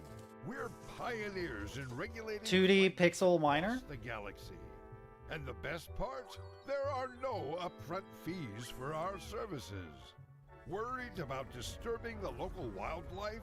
Domekeeper got an update too. We manage all drilling operations during the safe daylight hours and fortify our defenses for any nighttime surprises. Safety first always. After each assignment, we conduct a comprehensive evaluation of our team's performance, driving us to constantly refine our approach. Kind of an RPG? Should your planet's core unexpectedly explode, survivors... How long was the demo for this? Fairly short?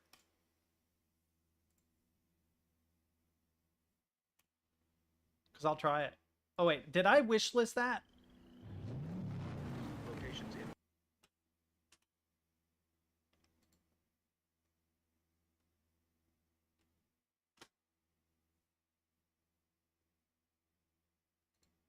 We're going to play it for a bit. I'm curious. Still have a damn toothache. I have got to go to a dentist. I need to get my wisdom tooth removed. I read a thing the other day that disturbed me a little bit. This guy was like, I didn't have any issue with my teeth for years and years and years, but then after I got my wisdom teeth, I started having problems. And he said, not even with my wisdom teeth, but with the other teeth around it. And I'm starting to think that that might be true for me. I think that's part of the reason why I'm having an issue. He was like, I don't know why that would be the case, but it does seem to cause problems with the teeth around it. He was like, after I got my wisdom teeth taken out, my health, like my tooth health, improved considerably.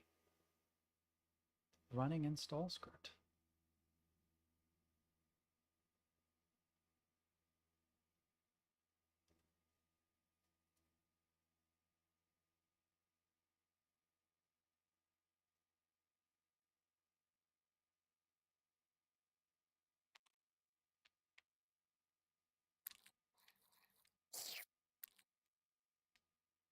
There is a funny... Have you ever noticed your planet turning into a frozen iceberg, even on the hottest days?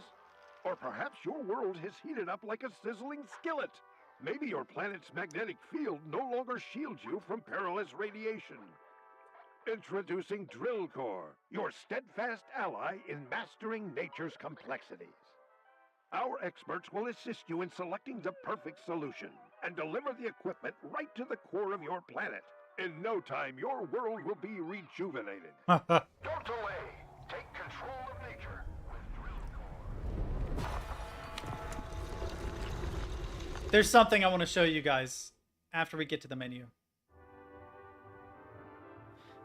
Oh, the art is so good. But I want to show you guys something. I made my staff watch this. Killer Chair movie. I was working as a manager, and that we had done everything, and we only had one client, but we were both... Somebody take care of that. We were both just stuck at work, and she was like, do you want to like watch a movie? I said, yeah, but let's watch something like bad. Something not a genuinely good movie, because at any moment we're gonna have to work, you know, so you don't want to like peel yourself away from a good movie. So I found Killer Sofa on Amazon, and it is so good. It is so good. I watched it, and it actually ended up being the kind of movie that you couldn't step away from. Hang on.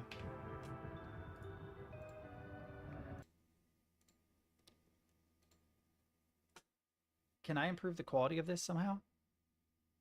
Here, I'll look it up on YouTube.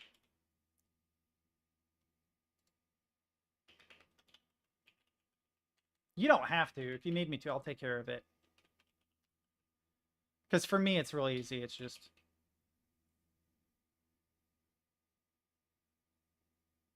Oh. Wait, did you take care of it? No, it's still there. Do you want me to do it? I can do it.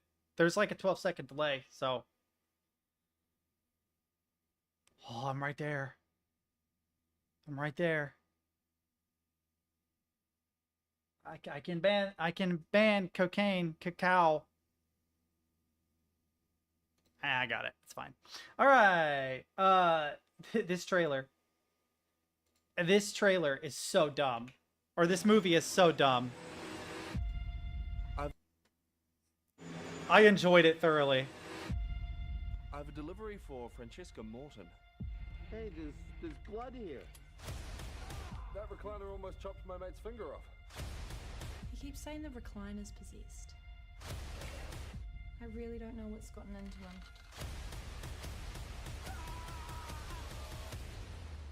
We need to find out where that recliner is.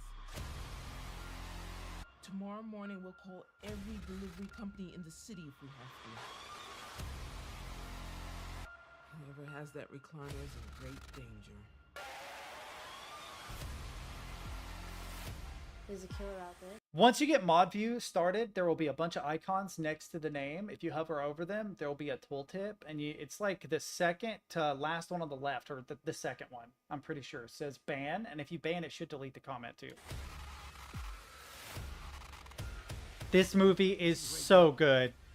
That recliner she bought is possessed. This movie is so dumb.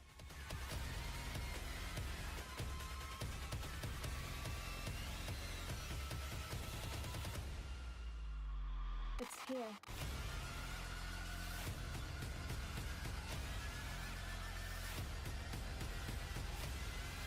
Never, ever underestimate the seducing power of the beast. It's so dumb. It's funny because it's not even a sofa. It's a fucking recliner. Right? But if I remember right, there was an actual, like, human guy in it. I don't think he was alive. I think he, like, had possessed it. But there were, like, parts of him in it or something like that. It was weird. And he was, like, obsessed with the girl. And so he, like, delivered himself to the girl's apartment. To the drill core from the research colony on Delta Prime. Our mission to study the unique flora and fauna here is under threat. The planet's erratic magnetic field is causing severe distortions in our equipment, making data collection impossible. Moreover, it's believed to be affecting the evolutionary trajectory of local species. We need your skills to stabilize the magnetic field, allowing our research to continue and ensuring the preservation of Delta Prime's biological treasures. Objective: magnetic field correction conditions available in full version. All right, let's start the contract. I have no idea how this is going to work, but we'll try it out. It reminds me a lot of like a more complicated Dome Keeper kind of deal.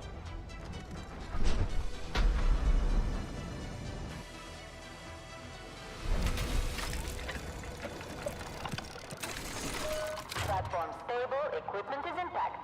Hold enter to start drilling down. Oh, hang on. This is stupid. But I have a macro on my enter key that makes it a shift key if you hold it. So it will not register a held enter key. E, enter. Enter. There we go.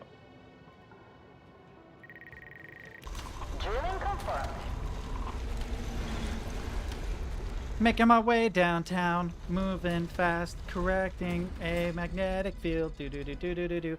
Okay, click on the construction button to open the building construction. Use mouse wheel to zoom. W and S to move the camera up and down. Press the space bar to put the game in tactical pause. Mine 4 coal to start drilling.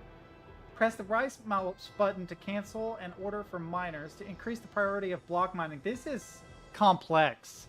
To speed up time to double speed, press Q. Okay, so click on a construction menu.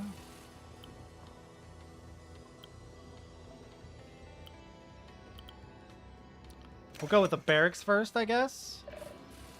Oh, do I have resources for this?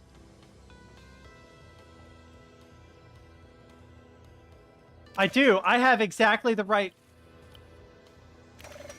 stuff for all this. Okay. Time to retreat. Everyone back to base.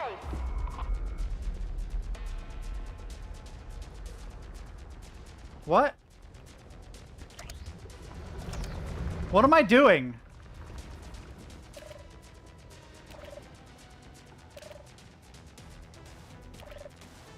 Oh.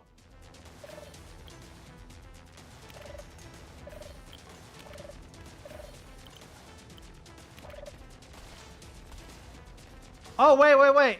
Oh, there's monsters. Oh, no.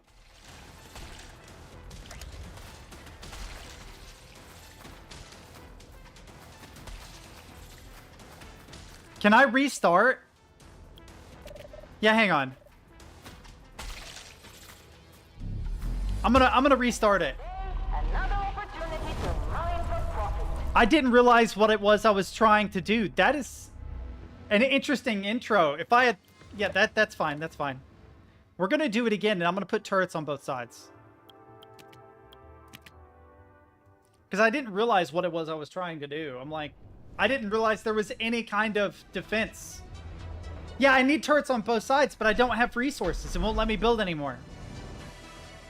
And it got all the guys on one side, but not all the guys on the other side. Surface reached.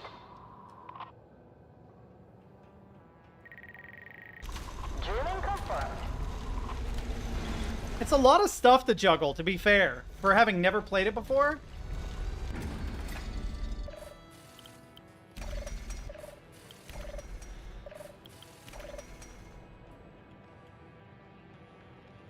Mine 4 coal to start drilling down. Digging duty, here I come.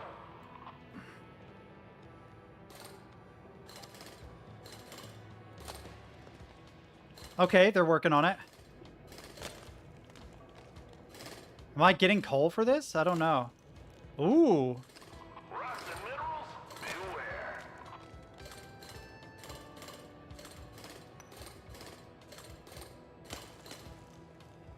Rocks and minerals, beware.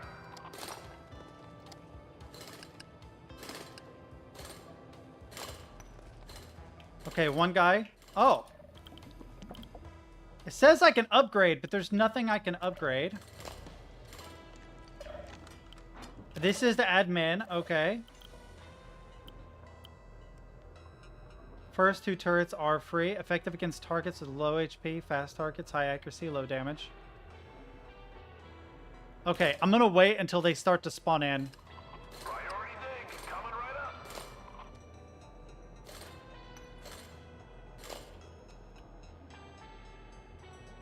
Where should I go from here?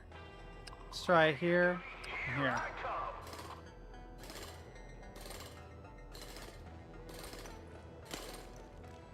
Nothing there. Oh my god, this is literally Dome Keeper. Can I upgrade anything yet? I only have... Okay. I'm probably gonna need turrets, though, to be fair.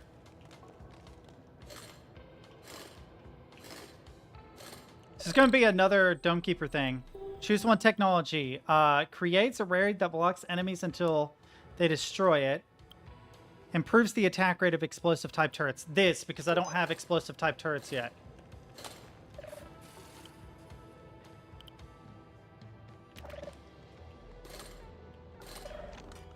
Yes!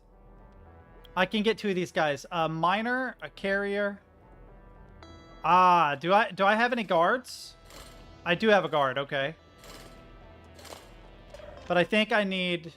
I'm gonna wait for turrets. I think we're gonna move slow until I can get turrets. Oh, that looks like hard concrete. Yo, what is that? Let's get digging. Is that a monster? I don't know what that was, but okay. Show me where to start digging. The night is upon us.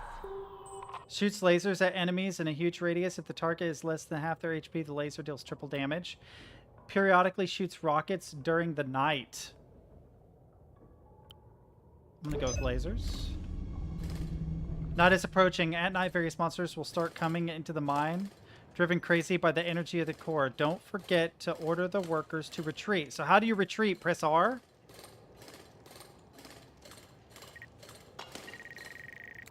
Time to retreat!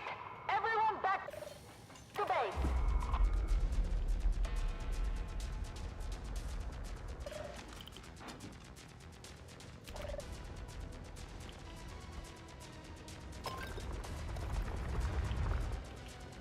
Okay. Boom.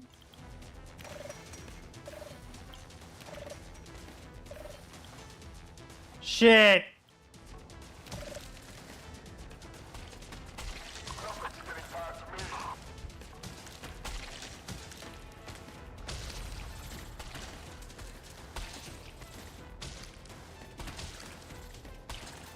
It's doing work, though.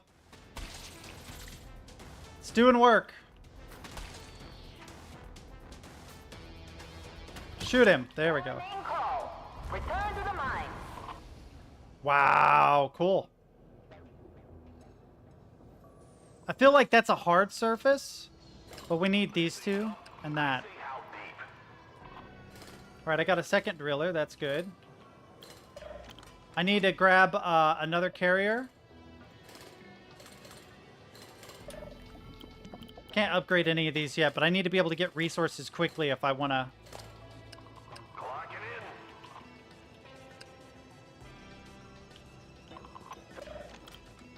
Get another guard.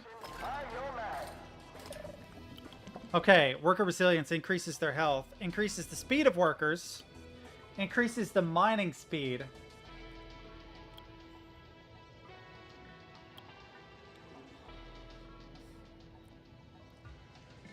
Let's increase mining speed. That's gonna make it a lot easier for me to get stuff.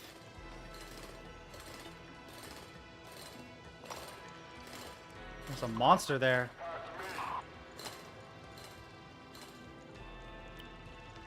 Is it night already? No, this is the daytime, right?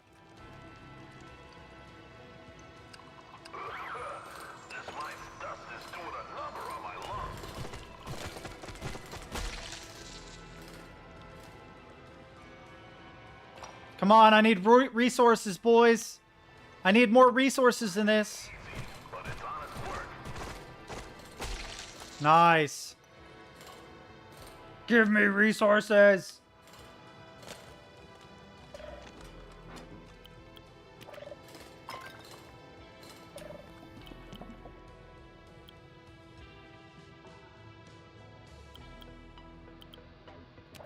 Also, you can mine those monster spawns to... Oh, I did that earlier and I didn't realize it. I'm going to get a jetpack upgrade.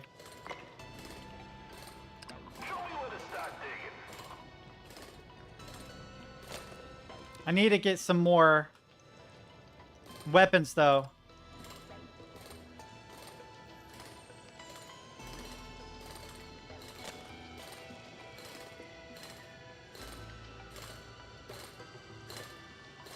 Come on. That didn't work. Okay.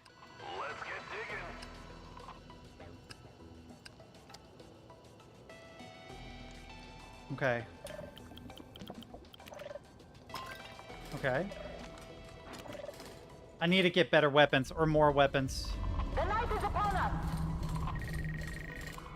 Return to the platform immediately. I still can't afford any more weapons. Bummer. This is gonna go poorly.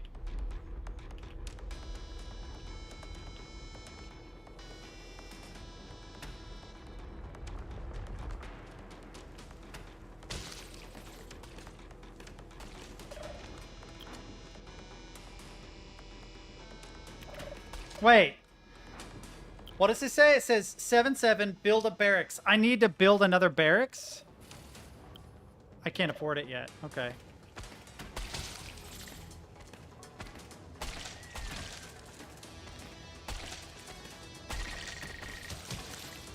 Oh, I killed a guy! I didn't mean to kill the guy! I thought it would fire the gun!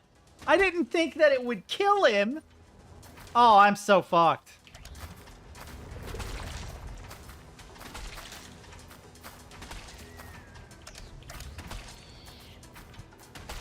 Damn, that sucks that I killed him. Well, I learned. Everyone, let's get to it. Damn, that's crazy that that happened. Can I get it? Yeah. I can't believe I fired him. All right, so what's coal? Is this coal? No, that's unbreakable, right? What does coal look like? Purple. Let's get rid of that little area.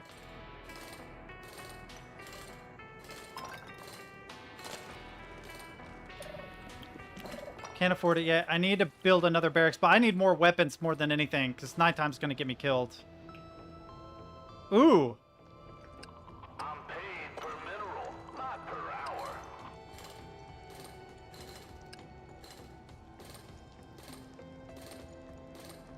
I need them to prioritize that so the monster doesn't spawn. Okay, nice, nice, nice. Priority dig coming right up. Oh, wait.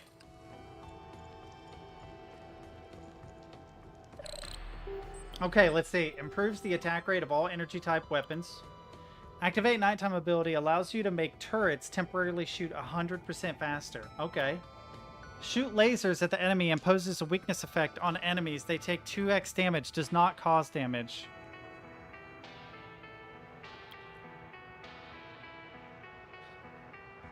Cooldown times 20 seconds. Shoots lasers at enemy. I'm going to go with that. That's like a stun laser. Have to build another barracks for that. I do have some resources. I can get a weakening laser, but I feel like the shield ray turret is going to be the most helpful. Digging here first. Orders are orders. I can't anybody else until I get another turret, though. Or another barracks. What is this? What is that right there? We're about to find out.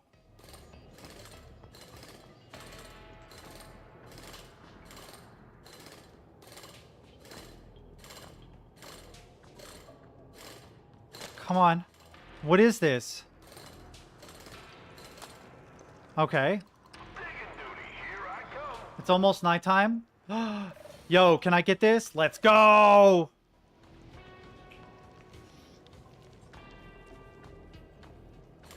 Let's go.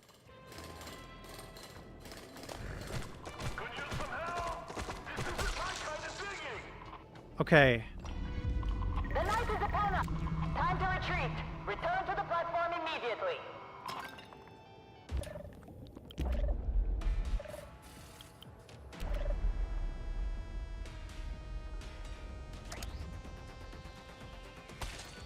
Oh no, we got big guys this time, son of a bitch.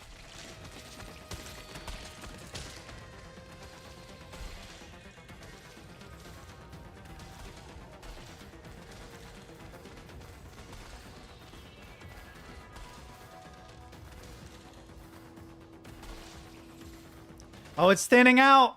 No!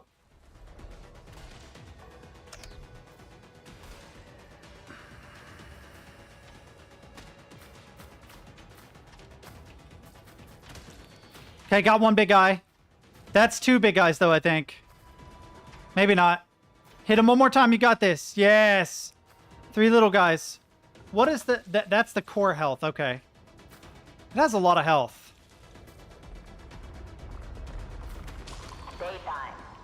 Okay. Find those precious ores. I guess we need to dig right and left, but I don't know what coal is. Purple? Ooh, I can. You can't dig these, right? Yeah, I can't mine.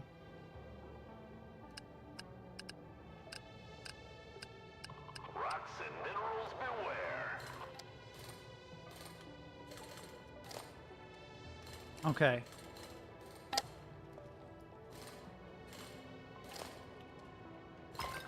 Okay. Got a little bit extra, sure. Need to upgrade turrets and stuff, though. I want one more turret if I can. Oh, does that block off the turret on the opposite side? It does. Damn.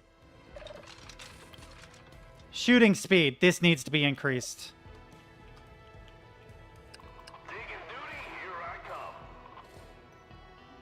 Okay. Skip both these sides. Can also maybe work through there. I do not have any good, like, digging priority. I don't know what I need. You marked it important. I mark it done. Okay. Like to build another barracks.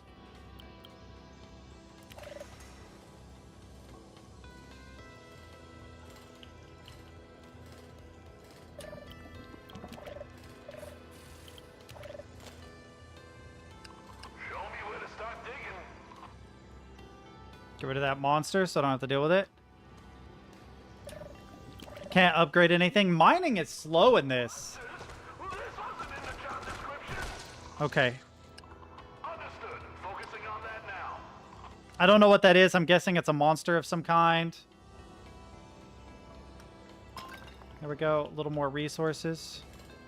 Can't use this yet, I guess. If there's ore down there, I'll find it. Get rid of it. Okay. Oh, I can get... Oh, because I have another barracks. Let's go.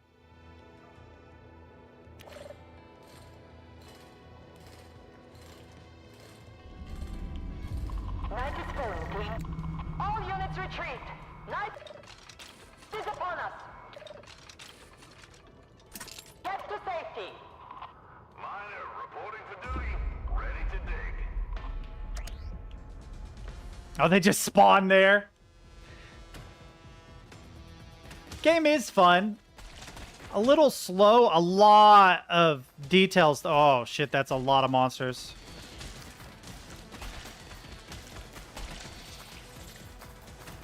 The fast turret seems a lot better.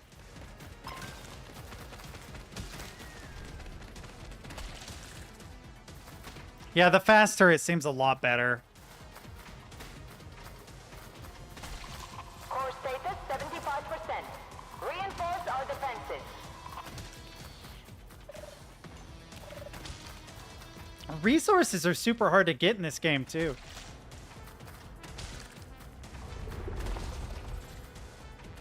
Daytime. Let's find those precious ores. Rocks and minerals, beware.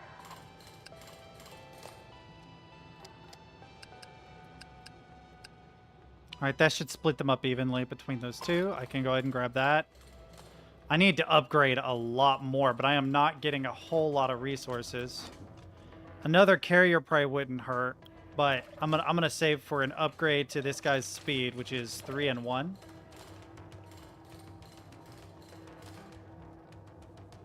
Rocks and minerals, beware.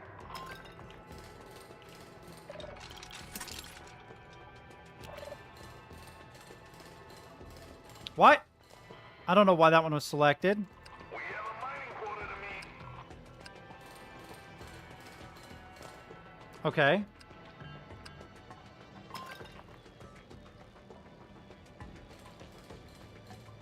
Probably nothing. I'm gonna probably wrap up stream early today because I want to go do... Ooh, coal. Go do stuff in Godot. I don't get a lot of time to myself. Night is falling, Queen. Return to the platform immediately. I'm either working long shifts at work or streaming all the time.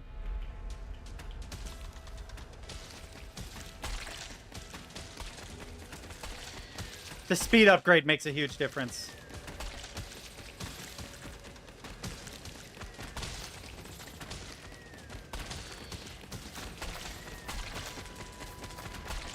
This is a cute game, but I don't think I would buy it.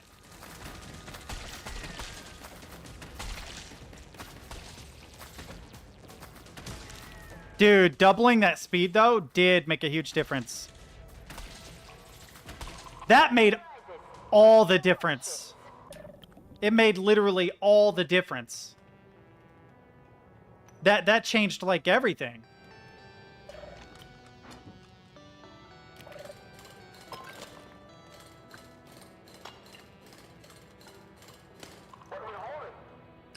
Digging duty, here I come. That's 2 coal right there, there and there.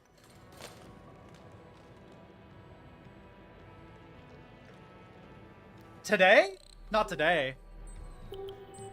Active nighttime ability allows you to make a turret temporarily shoot 300 times faster. Effective against groups of enemies. Launches an explosive. Range 9 blocks.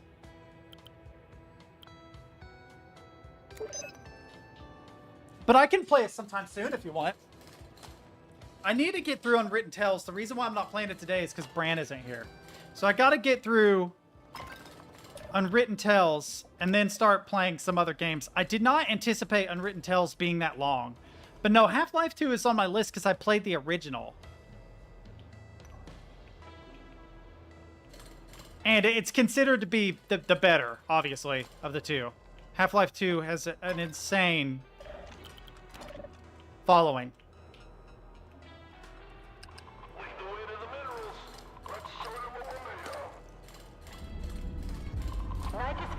Really? All units retreat. Night is upon us. Get to safety. If I drill down...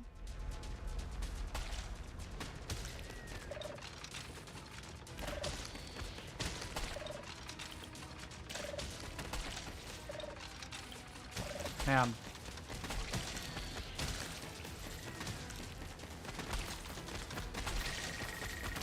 Request approved. Drilling confirmed.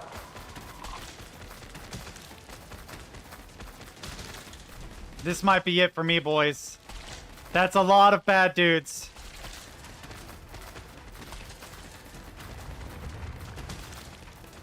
Look at that. That's insane. Capacity. Immediate defensive actions required. Oh, no. We're surviving. Morning call. Return to the mine. Identical buildings improve some parameters of their work. Read the descriptions. Okay, yeah, that's fine. Right, I can max those out because I have more guys. Okay, I do get to keep these guys, but I need more red stuff. Show me where to start digging.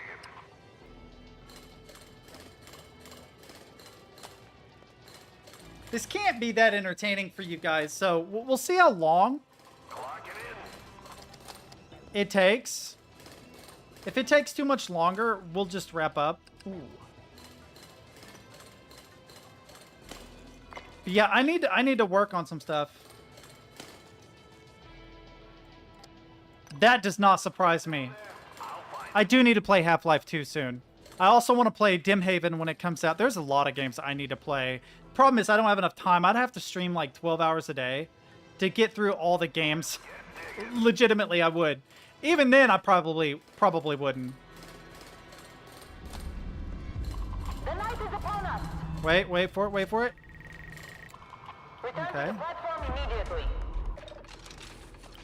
What does this do? Increases the shooting speed of the turret by 50%.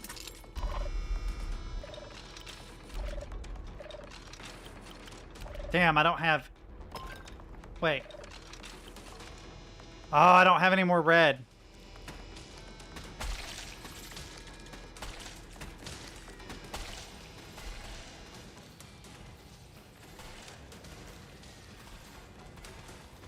That does seem to help a lot, though. I wonder, is this meant to be beaten the first time you play it? I'm guessing it isn't. Because I'm about to lose. I think this might be it.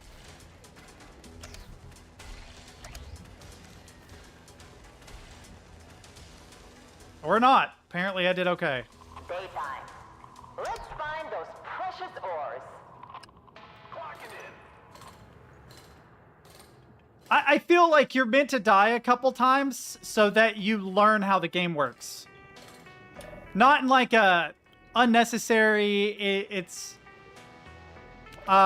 too hard kind of way, but like you have to fail to learn to be able to do it. You know what I mean? I need that red thing, whatever it is. What does the shield mean?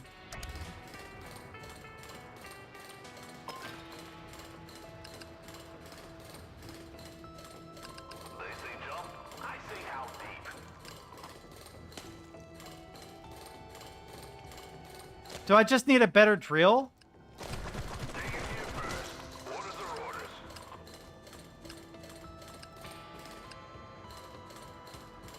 What does the shield mean? Worker resilience, rifle upgrade, not that helpful.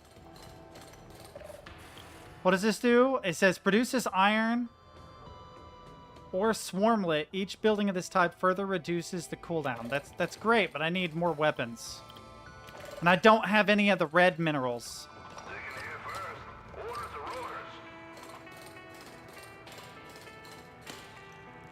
Okay, I gotta get that.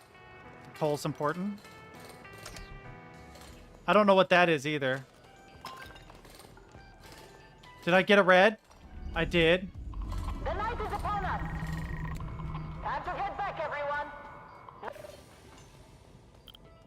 Let's see. Creates a raid that blocks enemies. That's helpful. Shoots lasers at enemies in a huge radius. If the target has less than half their HP, the laser does triple damage to it. Shoots lasers at enemies. Imposes a weakness effect. They take 2x damage. Does not cause damage. Oh, range 20 blocks. Okay, hang on. Are emerging. I'm hoping that this thing... I'm hoping that this thing helps me with damage on these guys. When they get to half health, they take 3x damage, which is going to make it...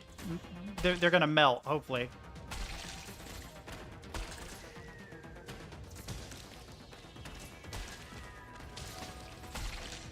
Yeah, this guy.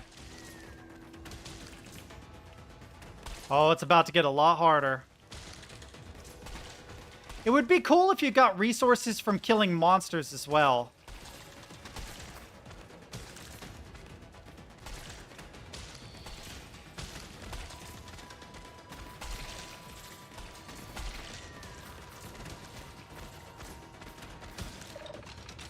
Can't upgrade it. God, look at all the monsters. I am so screwed. This may be it, boys. I feel like weapons are maybe the best thing to invest in early on.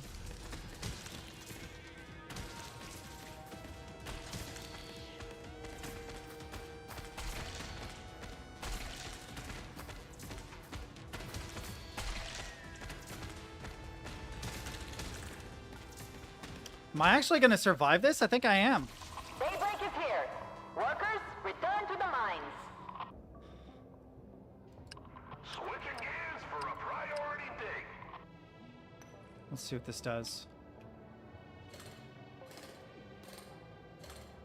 Am I missing a drilling guy? Oh, one of my drilling guys must have died. One of my drilling guys must have gotten killed, because I only have one drilling guy now.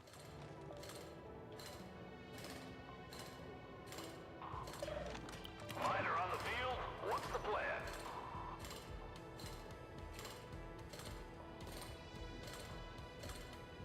The blue stone is so easy to find.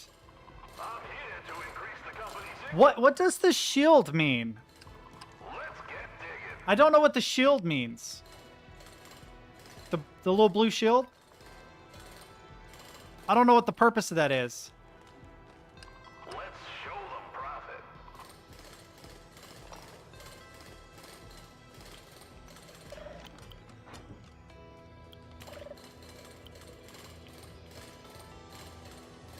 And I need red minerals really bad. Let's dig into this. I also don't know what that is.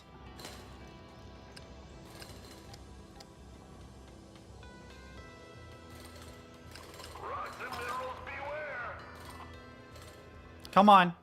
Break up stuff. See if we find anything useful.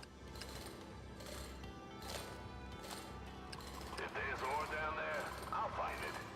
Have a good night, Extra. I'll let you know when I play Half-Life, okay? Priority dig coming right up. That dude's gonna bust out.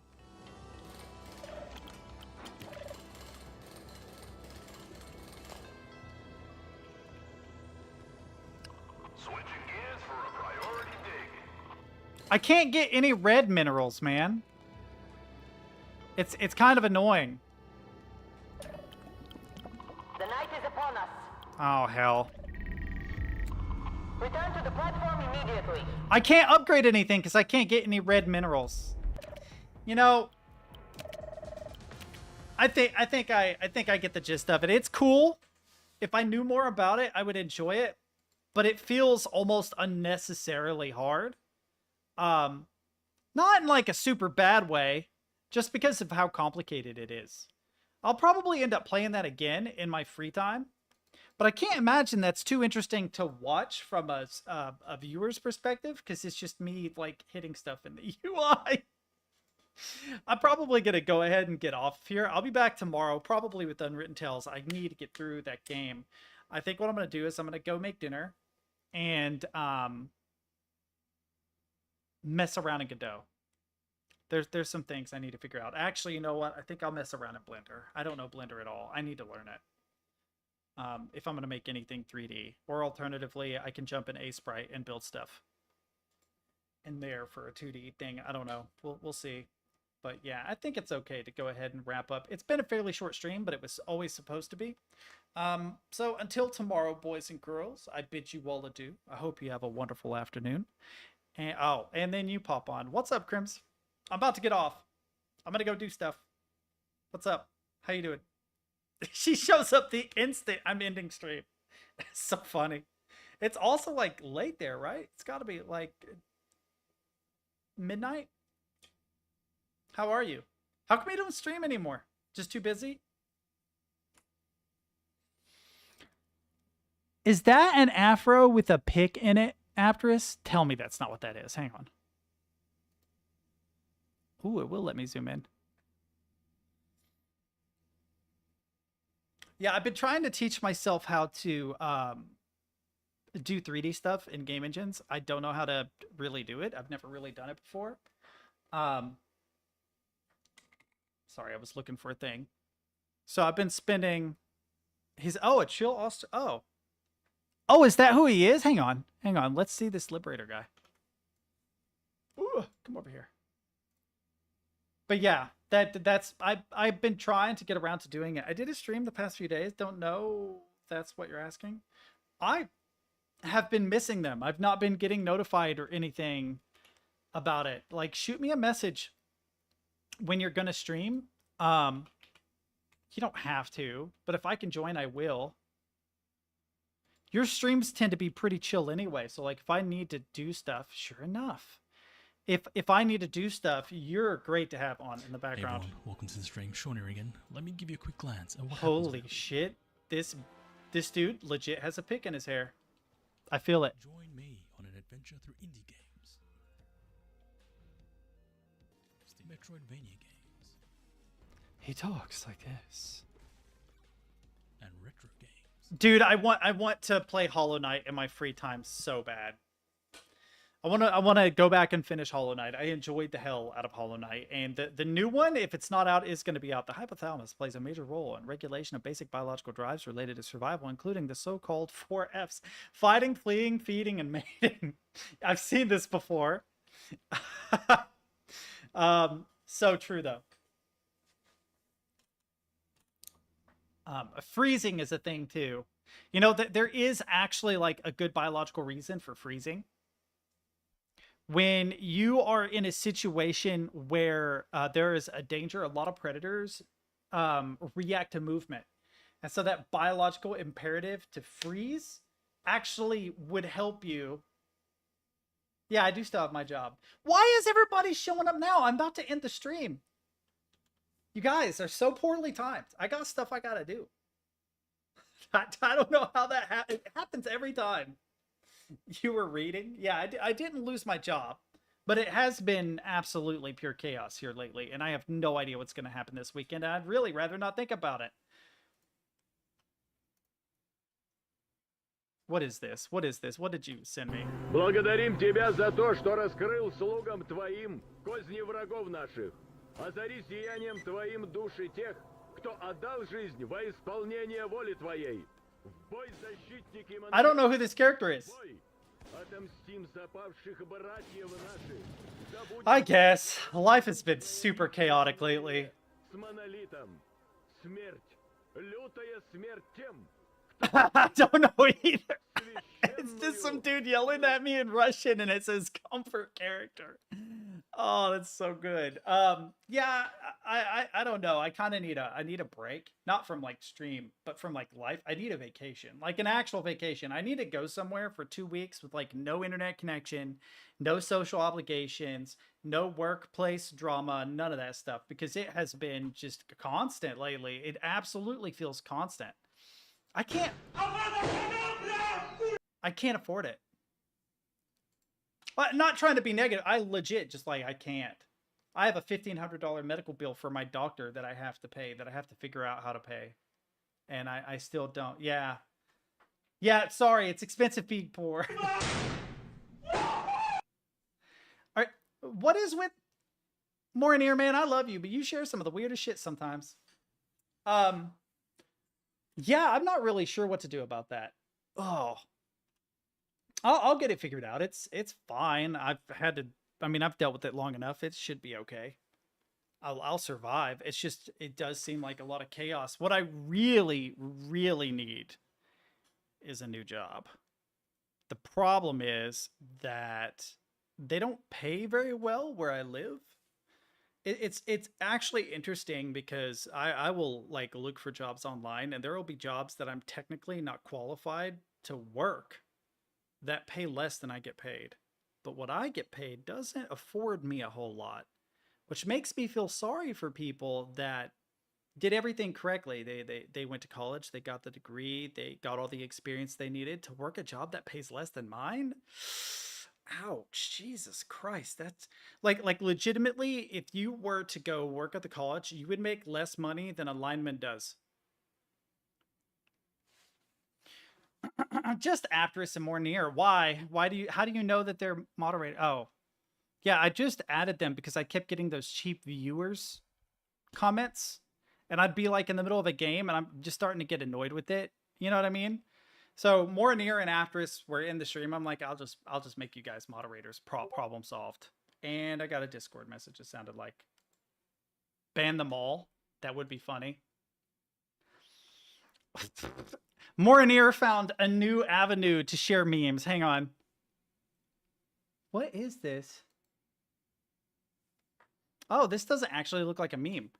I'm a type 1 diabetic. I require insulin to live multiple times a day. When I was in middle school many years ago, I didn't have insulin pumps and had to use syringes and vials like everyone else. The school refused to let me carry them with me, meaning I had to go to the nurse's office several times a day to inject. It's not just before lunch, but could be any number of times depending on the current blood sugar levels. The district then cut nurse staff to just spending half a day at 2 schools, and the nurse left before I had lunch. I asked the office staff to unlock the office so I could take my insulin and eat lunch. They refused. By middle school, I had been dealing with type 1 for 5 years and didn't take shit on the topic. I went to the school lobby, picked up the payphone I just dated myself, and called 911 telling them, "Hi, I'm at school. I'm a type 1 diabetic and the office won't unlock the door and let me take insulin." They sent a fire truck. A bunch of firemen met me outside and walked me to the office, asked, while ignoring the staff, which room was the nurse's office. I pointed to the door and he said, "Okay, boys, chop it down. The kid needs insulin."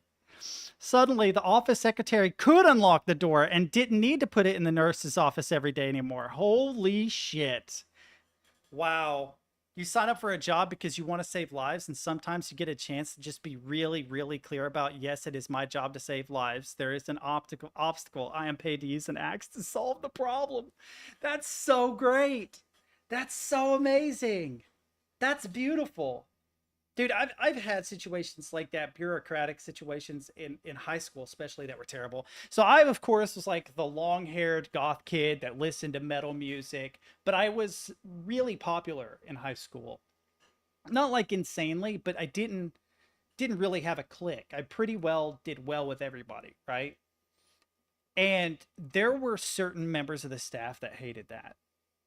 They hated this kid with like long hair and bondage pants with the Manson tee that, you know, was friends with everyone. That they just don't know why, but it got under their skin. I also had this weird charisma in high school that I could convince people to do things. I didn't, but I could.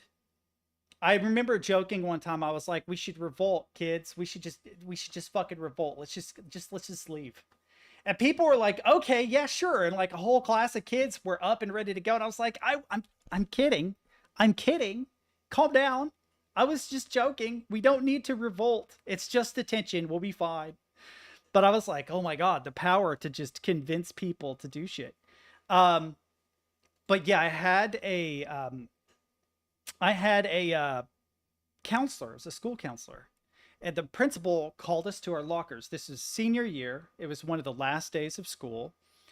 He came over the overhead speaker and said, hey, students like A through D and then D through whatever. And eventually it got to my last name. And you're supposed to go to your locker and clear it. Why does everybody show up when I'm leaving? Oh my God, it's insane. But okay. Anyway, they call us to the locker. I go to the locker to clear it out, and this counselor hated me. Previously that year, my house had burned down. And I actually went to this counselor. And I'm not. No, I have stuff that I need to do in my real life. I already put way too much weight on my social obligations and totally, completely neglect my personal life to satisfy strangers on the internet. I am taking this break. It's going to happen. That's non-negotiable. But I will get there. Jesus Christ. Anyway, this counselor, I went to her once. My house had burned down. I was like, hey, I need an extension on some of these classes. I'm going to have to take like 3 weeks. I'm not going to be able to do anything. And her response was, I have children that are homeless. I don't have time to help you. And I was just like, yeah, bitch, I'm one of them. My house burned down. What part of my house burned down do you not understand? I lived in an abandoned, dilapidated trailer that the floor was falling in, that we were basically squatting in. And then I lived out of an economy inn motel for like 6 weeks. I remember like living in that 1-bedroom motel with my mom for like 6 weeks. I lost all my clothes. I went to like a Goodwill basically and had to buy all my clothes and shit. It was crazy. Well, later that year, after that situation, she caught me in the hallway along with all the other seniors whose names started with my letter. And she expressly pointed me out and said, you need to go to the office. You're not allowed to be out here. And I'm like, yeah, the principal called my name over the speaker. And she was like, no, I will pull you from the line, which means I will not let you graduate. And I said, okay, let's go talk to the principal. And she did. She bitched me out. She made me feel like if I went to the principal to ask him if I was allowed to go to my locker, that I wouldn't be allowed to graduate. She was just afraid of losing her job, but being a dumb kid, I didn't realize that. I thought she would really do it. I should have gone to the fucking principal because he did. In fact, I was friends with the principal, kind of. Like, we were cool.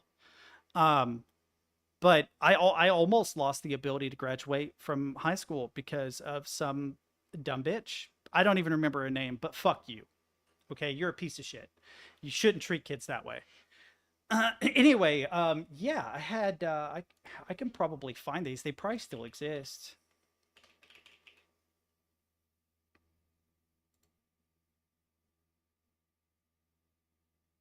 Oh my God, it's so cringe to look at, chat. It's so cringe to look at. A lot of this shit, a lot of the old Hot Topic stuff, a lot of bondage pants. I'd never got stuff with like flames and skulls and shit on it. I never went that far. It was usually plain black. There was also this brand called Lip Service. Yeah. That I used to get clothes from. So I used to wear a lot of that shit, band tees, long hair, gauged ears, lip ring, all that stuff. I was a fucking goth kid, basically. Like, I wonder if I could find mid 90s mall goth kid.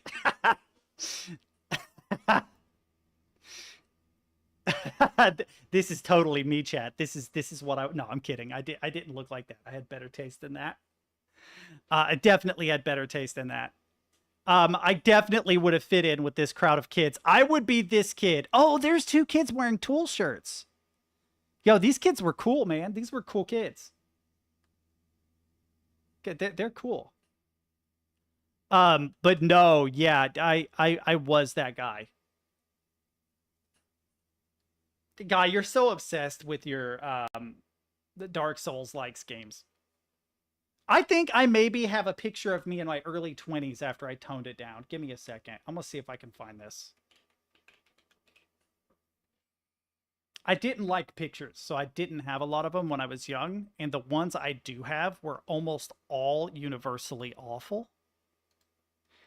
Hang on. They almost all the pictures of me when I was young were awful because I didn't like getting pictures taken. So I either did a weird face or tried to dodge the picture. So there's a lot of blurry, a lot of red eye, a lot of like glare and shit in photos from me when I was a kid. Give me a minute. Give me a minute. Trying to go to my photos, and I don't use this account anymore, so it would be amazing if I found anything, but apparently I fucking did.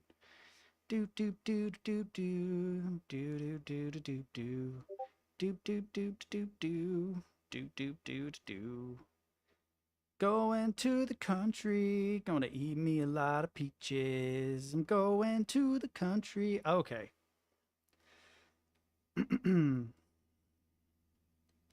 All right, I need to save a couple of these. This one would have been when I was maybe 20.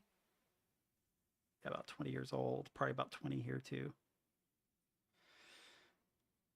Can I save this, please? Yep, save to phone. Let's see what else I can find in here.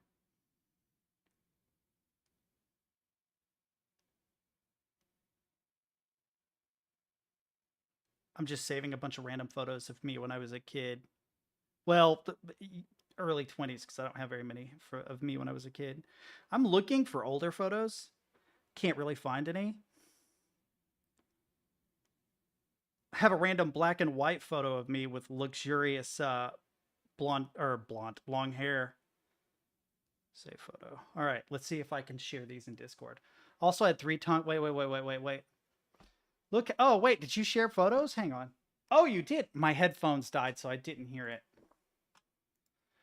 Yeah, Crims look cool as shit. Crims is like the cool band kid. Here, I'll open this in browser.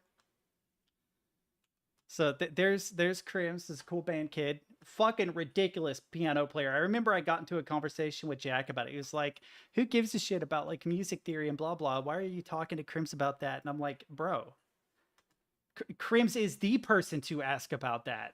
Jesus Christ. Hang on.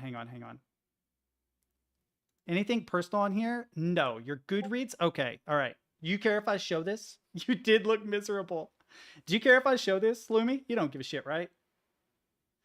Okay, so I was in your stream one day, and I was asking you about a music theory question, and Jack was getting on to me like, nobody really cares about that. Why are you asking about that in Crims's chat anyway? And it's like, because I had to have a private conversation with him in DM. Didn't have to, but I did, where I was like, Jack, she's like a classically trained musician. She's fucking ridiculous. Like, if there's somebody to ask, it's definitely Crimson. Crimson's gonna know. And he's like, oh, I didn't know that. And I'm like, yeah. But yeah, okay. So this is Lumi. Lumi definitely looks like someone I would have hung out with in high school, straight up. This is so super accurate to someone I would have hung out with in high school. We would have been friends in high school, definitely. Because I was like, we had this art teacher in high school, and he like, they had this thing where at the end of the year you would have to do testing, right? And all the teachers got to select their students, and the art teacher selected all the freaks. And of course I was in that group. And it basically was all the coolest people in school. It was wild that they decided to do that, because it was all the coolest people. Oh, I get that. The reason why I don't have gauged ears anymore is that this one I almost tore. And so I pulled my gauges from my ears to let it heal up completely. Well, not completely, but shrink, so that I could re-gauge them again, because I tried to go too quick. I tore it. But they used to be double O's. I didn't want to go any bigger than that. Double O was where I wanted to be. I'm kind of glad that I never re-gauged them because it would have caused problems with jobs around here. I didn't care about that when I was a kid, but now as a grown-ass adult, I'm like, damn, I'm glad I... Yo, can I share this? Can I share this, Aptris? Bro. Please, please. Please, can I share it? Yes. Fucking A. God, it's weird. We don't even... Like, none of us have met when we were younger. But it is so glaringly obvious that as kids, we would have all been friends. It's so glaringly obvious that we would have all been friends. That's so great. Hang on, I'm gonna try and share these images. I don't know where they put them though. I will probably dump them in general and then just share them there because I don't have a lot of pictures of me as a kid, and none of them, unfortunately, wearing bondage pants. I couldn't find any. I'm sure there are pictures somewhere of me with them. Boom, boom, boom, boom. One of these I've shared on chat before. Boop. Boop. Boop. So that was me in my early 20s. That was a webcam image. I had no good camera, so I just took a picture of myself with the webcam and used it as my display pic for forever. But yeah, that was me when I was maybe 16 years old. I promise you that is a perfectly legal thing in my mouth right there. I promise. In my Deftones shirt. This is me in my early 20s. I have no good pictures of me, which is sad. Because that right there was me in my early 20s. I was maybe 21, 22 there. Technically, those are bondage pants too. They had D-rings, but the picture quality is so low. But yeah, that's what I look like in my early 20s. Here's me just being a dumbass with my friend. This is the guy that later robbed me. He got real skinny. He was a cool dude, though. It makes me miss him. He was a cool dude up until the whole situation. But yeah, I might be able to find some pictures of me elsewhere. But I don't have very many of them because I hated pictures. I just hated them. They made me uncomfortable. But no, yeah. So that was me when I was young. And when I look at them, I feel bad. Yeah.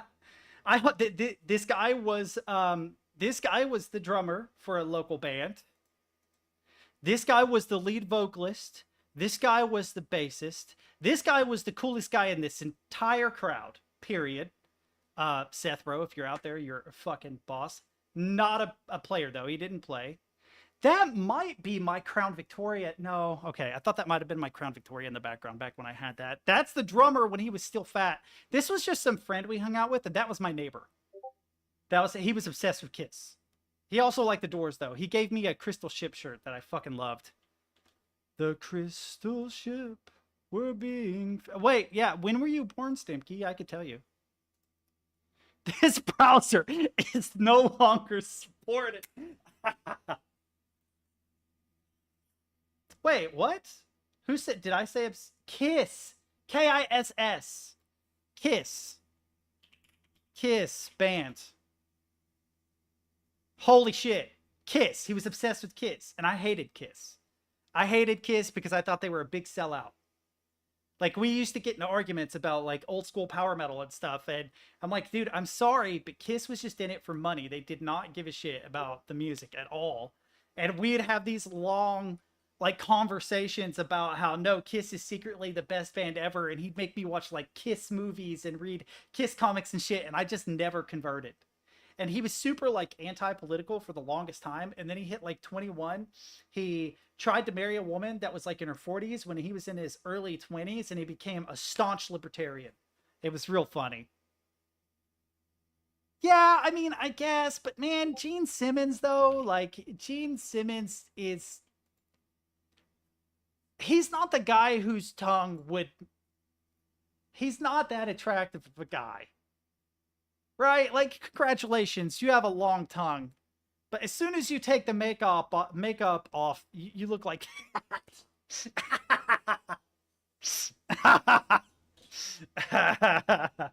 So that's funny, but... That's so good. I love. Wait. Opera GX on X. Wait, visit this. Is this the actual tweet? Oh, I'm sure. Yeah, of course it would be Lumi with the fucking gimp mask and shit. I'm just kidding. Don't get offended. That is kind of sad. How old were you though, Stemke? How like what year were you born? I know you're young. Like it would have been like what? You don't have to say in chat. Yeah, no, you're right. You don't have to say in chat. Those pictures are taken before you were born. That is true. I think they are. Yeah, yeah. So hang on. Let's see. Oh God, how far we have fallen. Fuck you guys. How far I've fallen. So sad. Pretty sure that, yeah, it was like yesterday. I'm pretty sure this would have been around 2010, around the time you were born. That's crazy to think about. I would have been,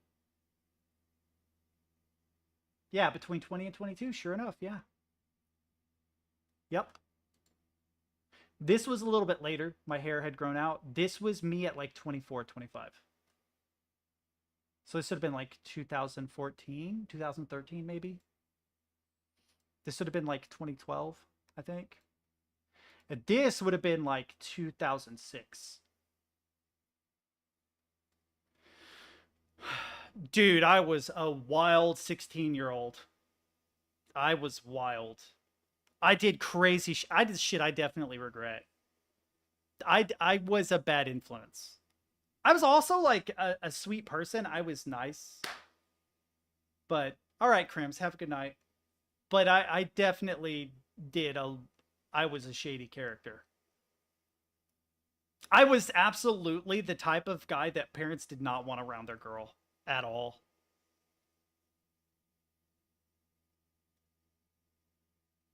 Wow, that's amazing. Have a good night, Crimson. Stay in touch. Let me know when you're streaming. Yeah, that doesn't surprise me, Lumi. That reminds me of like my first serious girlfriend, which was around 13, 14 years old, who's still like my best friend to this day. Just piercing and tats everywhere, and they were all like homemade tats or real small things, but they were everywhere. She was wild as shit. She actually is a big reason why I turned out to be wild. Because she was just we used to like steal liquor from stores and then pick up old train tickets and hop trains and ride all over the Dallas like Fort Worth area, steal CD players from malls, you know, all our mall goth clothes and shit. Did my stream crash? That's weird. We were really bad. We were bad influences. I have no, well, my dad had a hard time, but my mom not as much. I mean, I was wild, but the thing is my mom worked so much that I kind of just had free reign to run around all the time. It wasn't really her fault. She was just busy. So I was running around doing heinous shit most of the time. So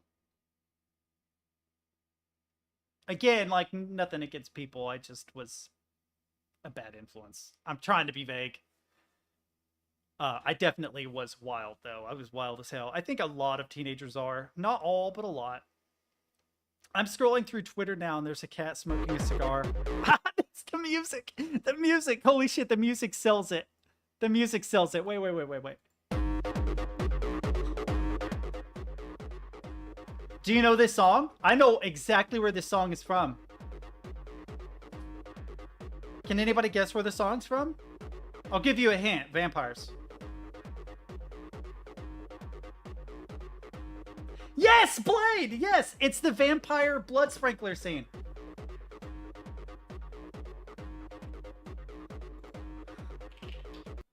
That's crazy that you know that.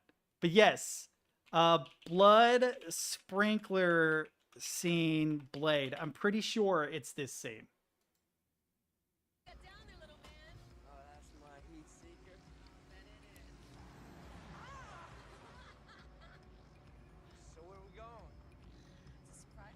Holy shit, that's Tracy Lords. I didn't even realize.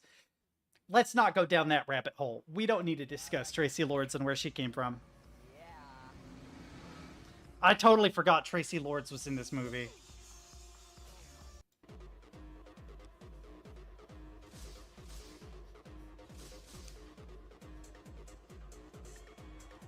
I love this movie, bro. Anyway, since I'm on my phone because the internet fucking died, I'll catch you guys. Yeah, I ended up being on here way longer than I should have been. I just want to watch this scene, see a picture of drunk Lumi, and then wrap up. Go do things. I definitely went to like a lot of raves and shit when I was a kid. There was a lot of underground parties that weren't as high. What's the word? They weren't as rich as this, but they were very much like this. It's like, we're going to go to some abandoned warehouse somewhere and just blast music and eat Molly kind of shit. I just want to see the blood sprinkler scene, but hang on. Before we do this, I got to see this picture. It's killing me to know.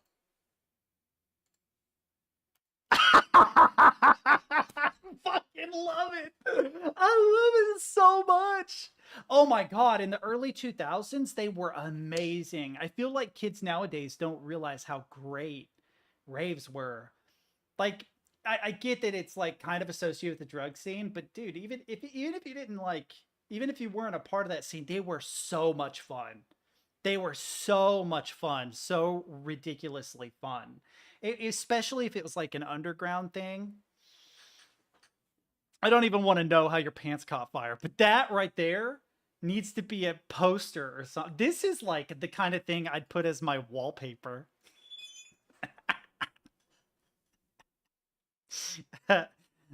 Bliat Lumi. Oh my god, that's so good. That's so good. That's so good. I'm saving that. That's going in my personal folder. A friend of mine made homemade napalm, but I went to stomp it out, and that shit just... Oh, yeah, it's dangerous. I had a dude... Oh, my God. Hang on. Hang on. God, this is like me the other day making that Cerveza Cristal video. Did you guys see this Cerveza Cristal video I made? That's beside the point. Hang on. Shut up. File new. Will it get it will not. Okay, hang on. Is that it? No.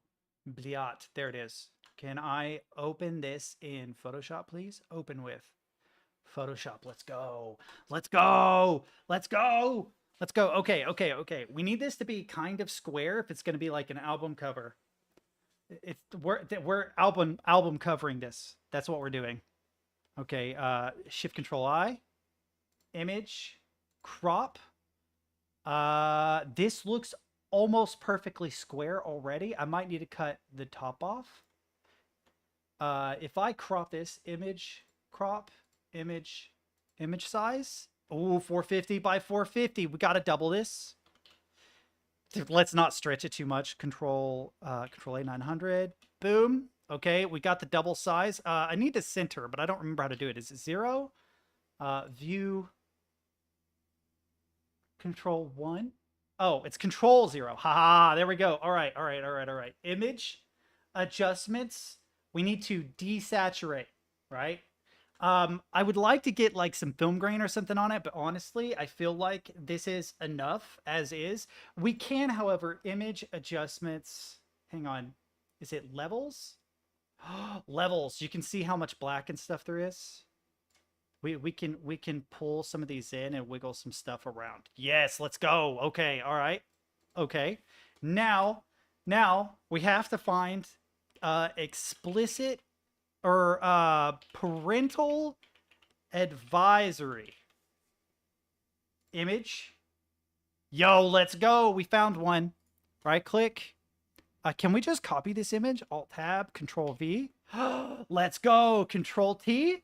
Let's go. It's happening, boys. It's happening. It is happening. Fuck yes. Let's go. Let's go. This is so sick. I feel like this needs a stroke, though. Is this in a layer to itself? It is. I just need a white stroke so it stands out on the background. Boom. Let's go. Let's make it center so that it's got sharper edges. 100% opacity. Let's zoom out and look at our goodness. View, show, grid. Woo! Speed run, baby. Let's go. All right. I love this so much. This is so sick. All right. File. Let's save as export. Export, quick export as PNG. So it's nice and lossless. Bliat Lumi is now. Okay. Oh man, it would be cool to have one like this that's like a little over the top, or maybe with some chromatic aberration. But we're gonna stick with the goody oldie. Okay. We gotta go into Discord. Do you care if I share this with everybody? Because it's so golden. You have to let me. Okay. Upload a file. It's not this one. I think I saved it in pictures. Where are you? Boom. There we go. Let's go. Oh God, how many memes do you got? It's so good. It's so good. I love that so much. That's so good. I'm gonna get like a t-shirt made, dude. That's so good. I love that so much. What's up? Oh yeah, that's true. We brought Bonzi Buddy back, didn't we? Saddam Hussein. Oh my God, that's so messed up. Why does it look like Saddam Hussein? If you guys have ever seen the photo, you know, if you know the photo, you get this. If you haven't seen the photo, don't look it up. I'm pretty sure he's not alive in that. Dude, that's a great AI gen. I love that. If you go to rules and react, if you react to the rules, you'll become a verified member and you'll get access to stuff in Discord. If you're not already in the Discord, just go to my Twitch, of course, Twitch AssassinTeddies. And there should be a link down here, Discord. That will give you an invite. Let me know if we're out of invite codes. Wow, how slow is this? This is so far behind. Oh, it's because I'm looking at me. I'm an idiot. Okay, never mind. But yeah, you should get an invite if you need to do it again. Or I can send you an invite myself if you need me to. That's fine. Oh, let's not actually close that. What is this? I don't know why, but that startled me. Cool. Now you're in here. Dude, that is seriously though? Like, I really might get a t-shirt made. Wait a minute. We gotta find out. Hang on.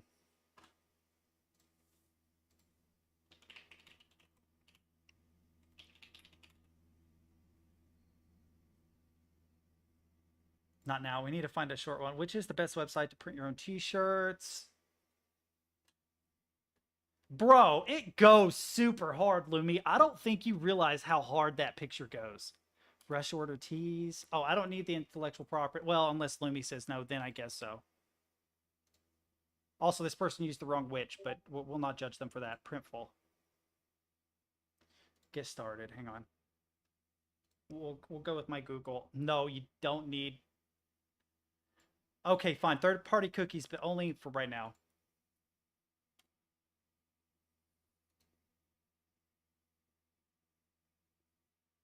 Sure, I will sign up.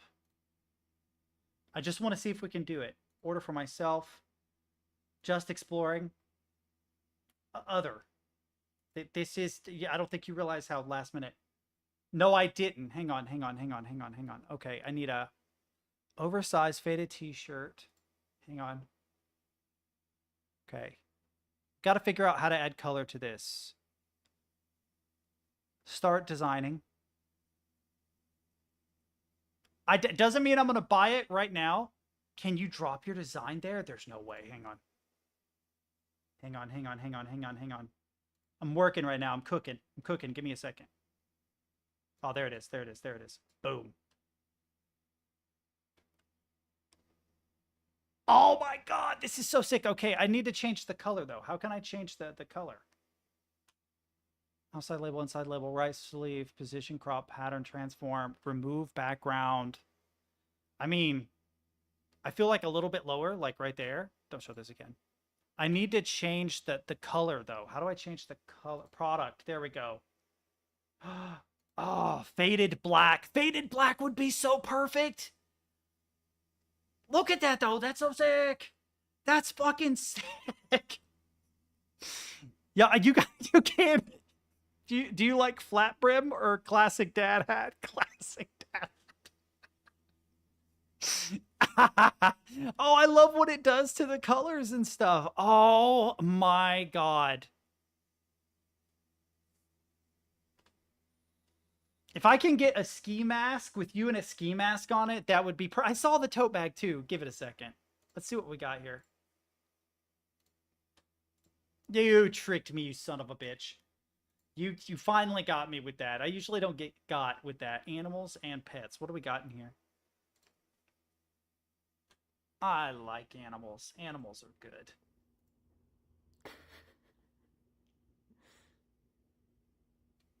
Are those yours? Are those your aminals? Oh my god, there's an otter. Oh, my headphones have died.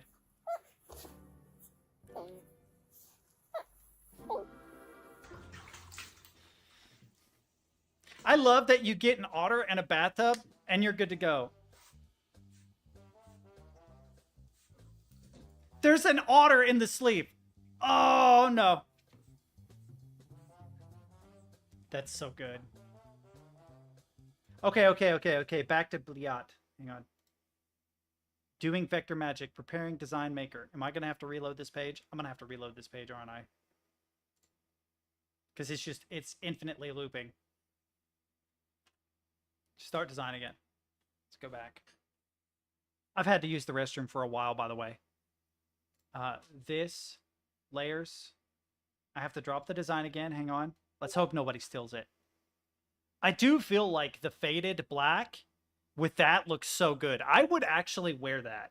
I'm not even kidding. But tote bag?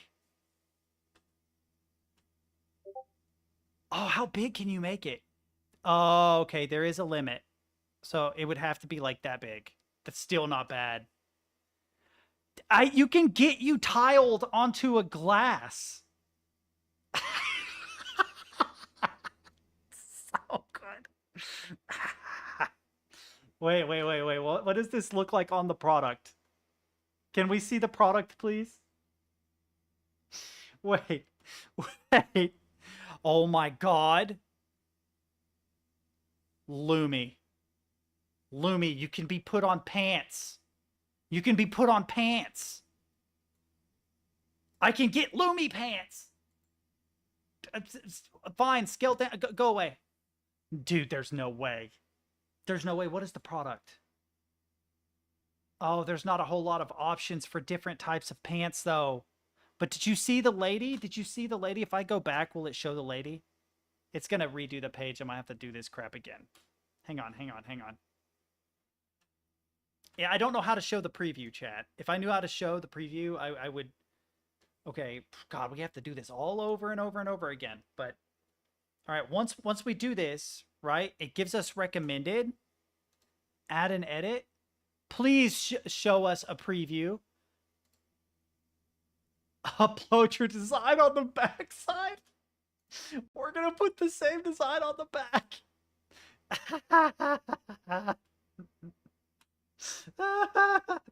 Oh my god, this is so terrible.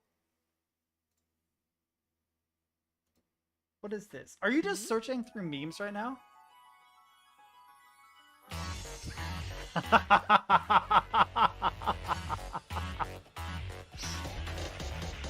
And who might you be?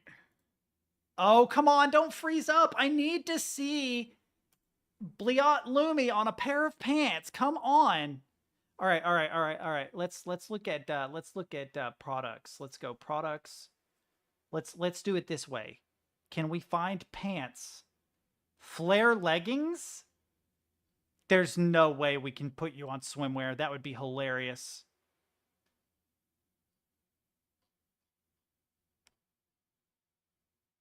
Let's just go with the leggings. Let's see if we can do a custom design. Wait. Where'd you see shower curtain? There's a garden flag. Oh, it says gift idea. Let's see. Let's see what's under gift ideas. Come on, give me shower curtain. Give me shower curtain. A laptop sleeve? Socks? Hat? Oh my god. Literally endless. Endless what we could do. But I don't see a shower curtain, which is really sad. Wait a minute. Custom shower curtain. We're going to find out today. Your image here. Please tell me I get to do this in Amazon. Please. Please tell me I can actually customize now. Yes, please. Image. No way. Let's go. Ugh. That's not what I wanted. Do I have to actually hit upload? Yes. Upload. I love. Oh my god. Oh my god. See, the reason why this is great. Dude, I probably will. I'm not even kidding. I probably will buy one. The reason why this is great is because it's such a low quality image. It's literally 450 pixels by 450 pixels, which means that if you were to put this on a giant shower curtain, it would look so awful, but that's part of the charm. Could you imagine like how pixelated and weird it would be on a big ass shower curtain? That's so good that I don't know why, but it just makes it better. Yeah. We'll have to wiggle it just a little bit. Can we, like... Oh, man, there's got to be a way to do height and width separate. Can I edit? That's fine. There are filters? Vintage? What? Smooth. Wait. Warm tone. Just black and white. Ah, these are kind of boring. This one's cool, though. Oh, sepia. Ye old... Oh, that actually goes kind of hard. It is a shitty out. This is definitely. I have to make an album now. That's all there is to it. Like I have to. I feel like this would be some Russian doomer album, right? Like it's actually a genre. Yes.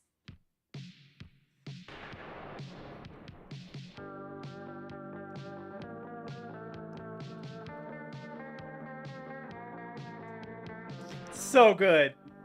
This is so good. Just this album with Lumi on it. It is though, yeah. To be fair, a lot of these are fire. There's actually really good music that comes out of that part of the world.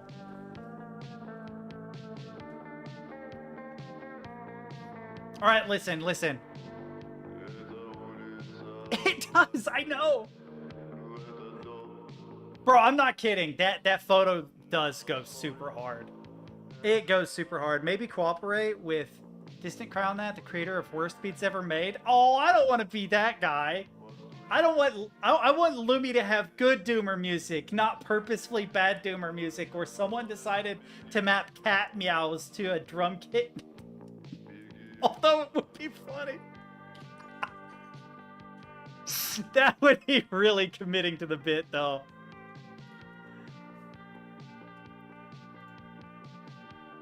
Just so that Lumi understands. Dude makes the worst beats ever. Dude, balaclavas are great.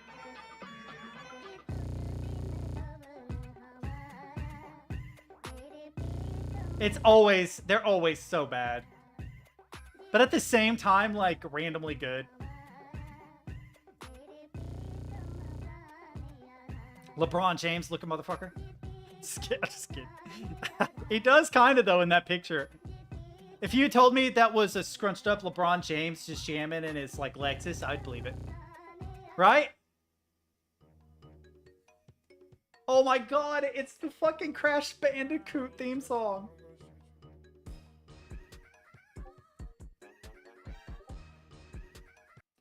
All right, listen, I have to use the restroom. Ooh, I heard a boop boop. I have had nights like that. You want to know the most dumb thing ever? I went to this party one time and I used to drink more than I should have.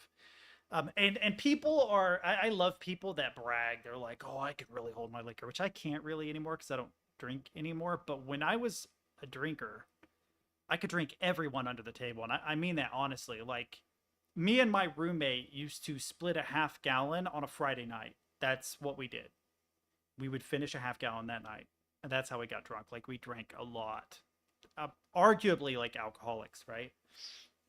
But the thing that people don't understand is if you can really hold your liquor and you go to parties or gatherings, guess what? You're the one that has to take care of everybody. Nobody thinks about that. If you're the one that's waist deep in a sea of liquor and you're fine, you're taking care of everybody because no one else is going to drink that much. They can't handle it. They try to keep up with you because to them it's an ego thing. And now you're babysitting people. And I remember going to a party and this guy had an actual baseball diamond behind his house. And one of my friends, Shane, got just absolutely smashed and he was super sick. And he was laying on his belly on the bench seat, like, I don't know, 10 feet up in the air with his head hanging off the edge. And I remember just being like, it's okay, buddy, get it out. And I started making gag noises like, and dude, it worked so perfect. He's just emptying his stomach. It's like a 10-foot fucking drop. You can hear it splattering on the ground. And what's funny is, like 2 hours later, I was finally drunk enough that I needed babysitted, and he had completely sobered by that point. So we literally had taken turns that night babysitting each other because he decided he wasn't going to drink anymore after getting sick. And of course, I kept drinking. So he ended up taking care of me. Go figure.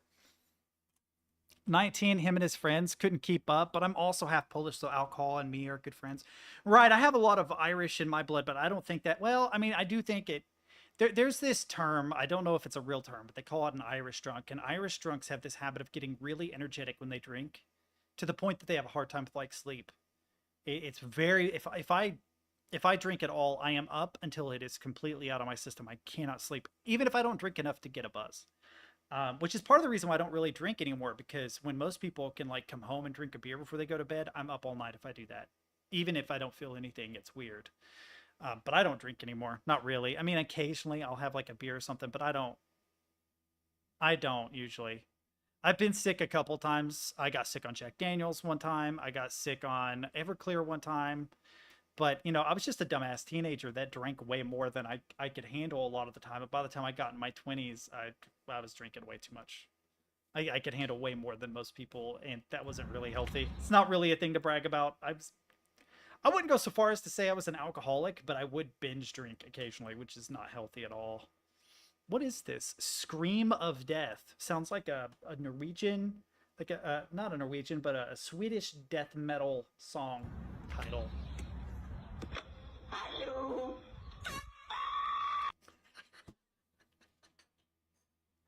I also used cables and all types of cords when I was in bed once, and my room was spinning when I was laying down. So I tied my bed to my furniture, and it mentally helped the morning after I nearly fell and knocked myself out. It reminds me, so I had this friend, Jeremiah. Dude probably still lives where I live.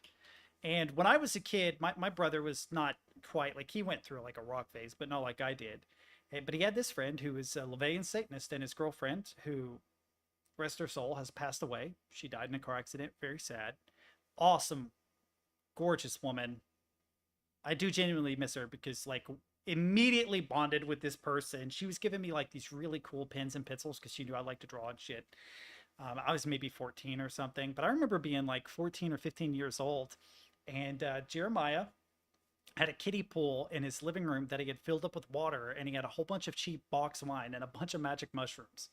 And I remember it's like the first time I can remember ever eating magic mushrooms, and the floor wouldn't stop moving because I was watching Pink Floyd's The Wall, and there's like a scene where the bricks are moving across the screen. So the carpet started to run away from me, and I remember having to hold the carpet still Because as long as my hands were on the carpet, I was fine. As soon as I let go, it started to run away from me. So I had to hold the floor still.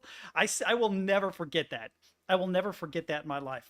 That was like maybe the second or third time I'd ever done that. And I think that was the last time I ever ate mushrooms. So that's been 22 years ago.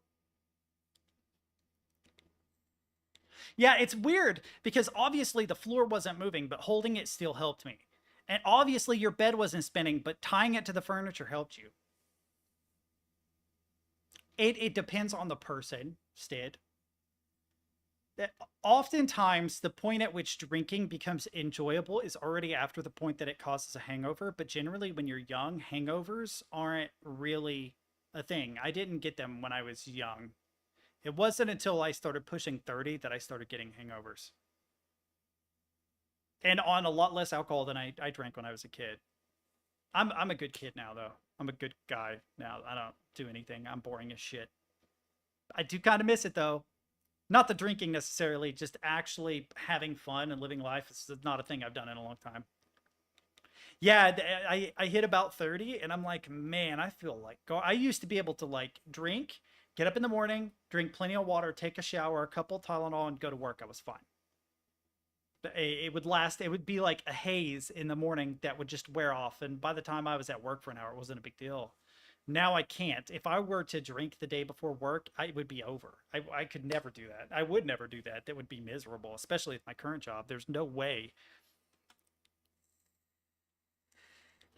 Yeah, I would say that now I mostly drink socially. I don't really drink to get drunk. I used to drink to get drunk. I don't anymore. Now when I drink, it's like a really strong beer or something when I come home, just to relax. Right, wine is good too. Oh, beer and barbecue actually sounds amazing. Yeah, I don't binge drink anymore either. The last time I got beer, it was Guinness Stout.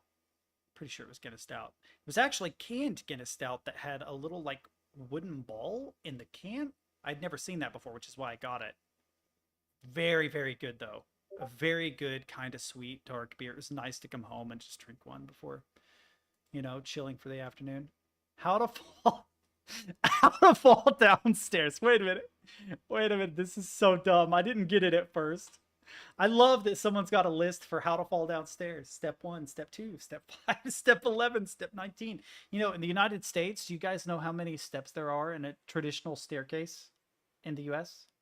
It depends on how you count it. Do you count the landings or not? But if you count the landings, it's 13.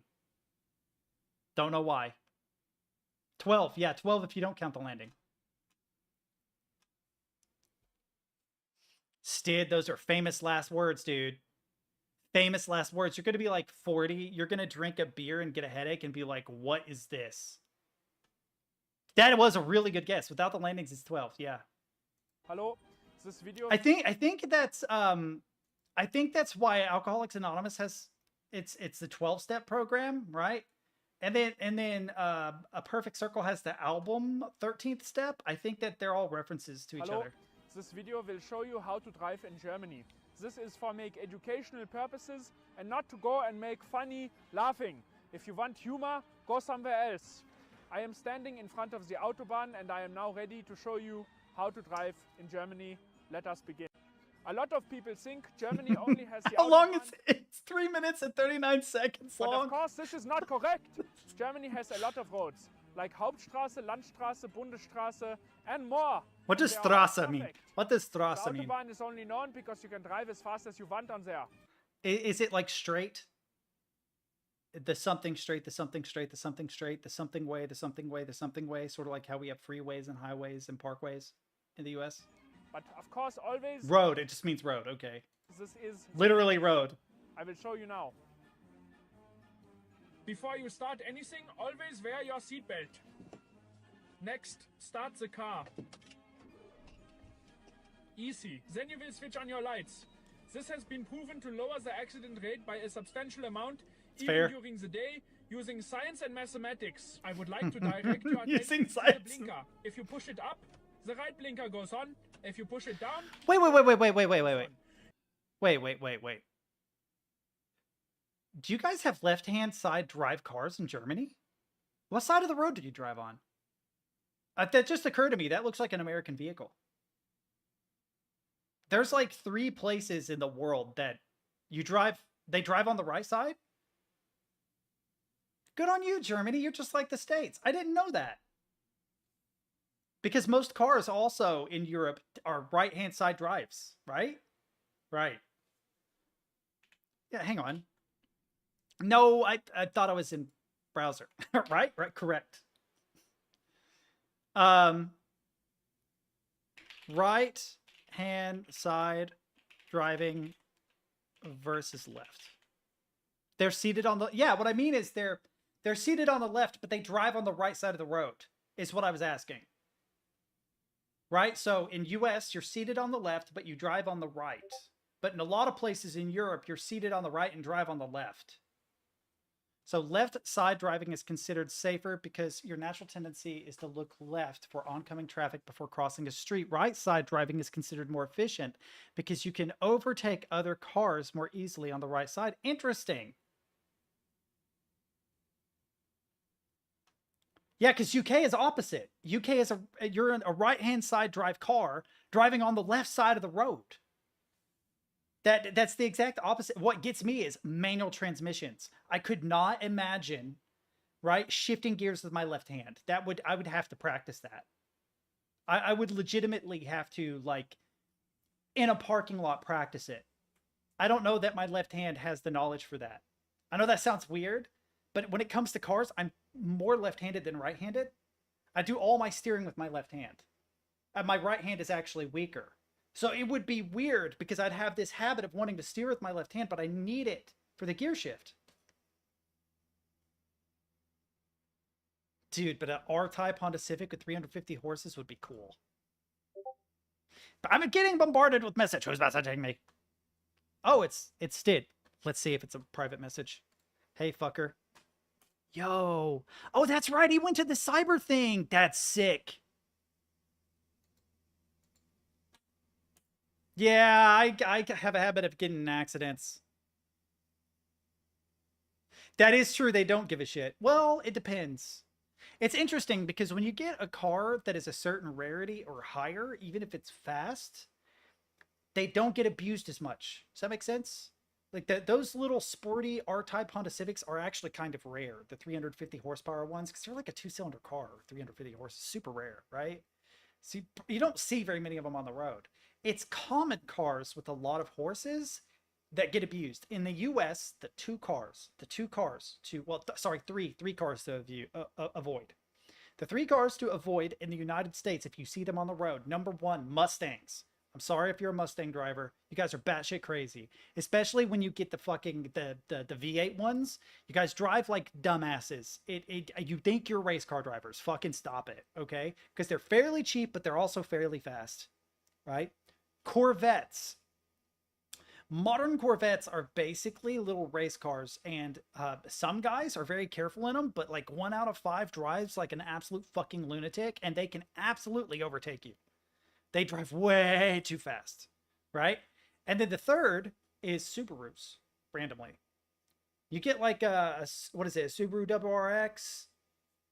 You get one of those on the road. I don't know why, but like statistically, they are the most crash prone in the US. Oh my God, dude. I have to share this. Bro is eating like fine cuisine, right? While going to this cyber battle. That's so sick. Wait, it says 2023. Is this from last year? Free hotel room in Gulch. The pussies in front got number 1. One of the dudes was running Void Linux became friends. You're such a nerd. I love you, though. In Brazil, it's a joke about the Fiat Uno. If it has a ladder on top, it gains 500 horsepower. Oh, you got to go to bed? Oh, I'm sorry, Lumi. Have a good night. I need to get off here, too. I've been on here way longer than I should have been. If you want a copy of that album cover, just let me know. I'm going to go work on like a Russian Doomer album. And when I finish it, you've got the album cover. If I somehow make money, you'll get royalties. We'll work out the specifics later. You know, my people will call your people. Have a good night, everybody. It has been an absolute blast. I can't believe I ended up carrying on longer than I expected in the stream, but it was worth it. So until next time. Ooh. If you guys got ideas for tomorrow, let me know. I think Brain is back, but I'm not sure. So depending on that situation, I got to get through Unwritten Tale so I can play what's next. Whatever. Gmod. Yeah, okay. You're always Gmod, though. Half-Life 2, maybe. We'll see. Half-Life 2's got to be soon. Too many people have asked about Half-Life related stuff lately. It's time to get back in Half-Life. But yeah. Anyway, till next time, sashimi. Sashimi! No, I'm playing, but I am getting off here.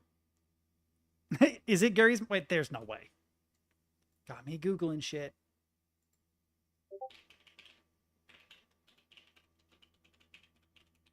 Because if it is, then I may put off Unwritten Tale. You made it up. Yes, Furry Chat here is the link to my safer and funnier Furry Chat and wait, a normal day in the Gmod community. This is the first result. This is the first result.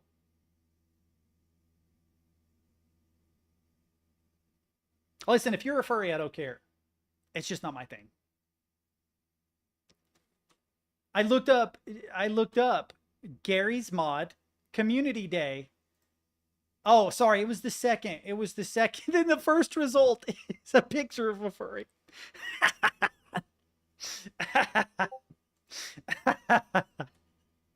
So good. Yeah, I mean it's fine. It is whatever. But is there actually a community day?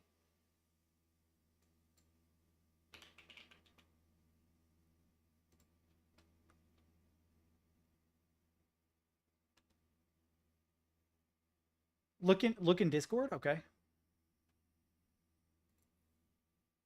Follow your dreams. Okay, wait, General. Oh, you mean my community day? Yeah. Yeah, I can do it for community day. That's a good idea. We'd already discussed that. I thought that there was a community day for it because Payday 2 had one. Or Payday had one. You know what I'm going to do? I'm going to go make food and watch Blade now and reminisce about how I used to be a young, attractive dude.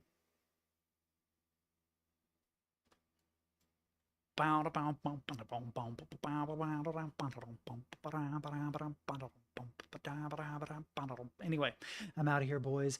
Have a wonderful afternoon. I will see you all tomorrow. Oh, wait, tell me when you want to do it so I can put together a mod list. Okay, yeah. Go ahead and start putting together a mod list. We'll see if we can do it next week, next Wednesday. And then go ahead and do it. And if Brant doesn't show tomorrow, we'll work it out tomorrow. But otherwise, next Wednesday. Fair? Fair. If you can't have it by tomorrow, that's fine. We'll just put it off till next Wednesday. But if you can put together a mod list in the next day, do it. That'll be helpful. And can I get the mods with R2 Modman?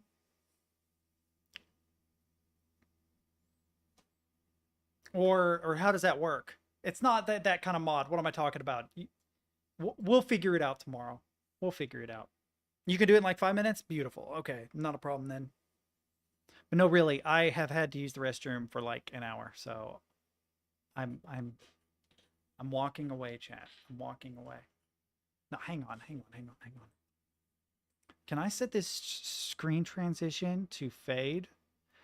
And then set this to like this? What happens if I do this?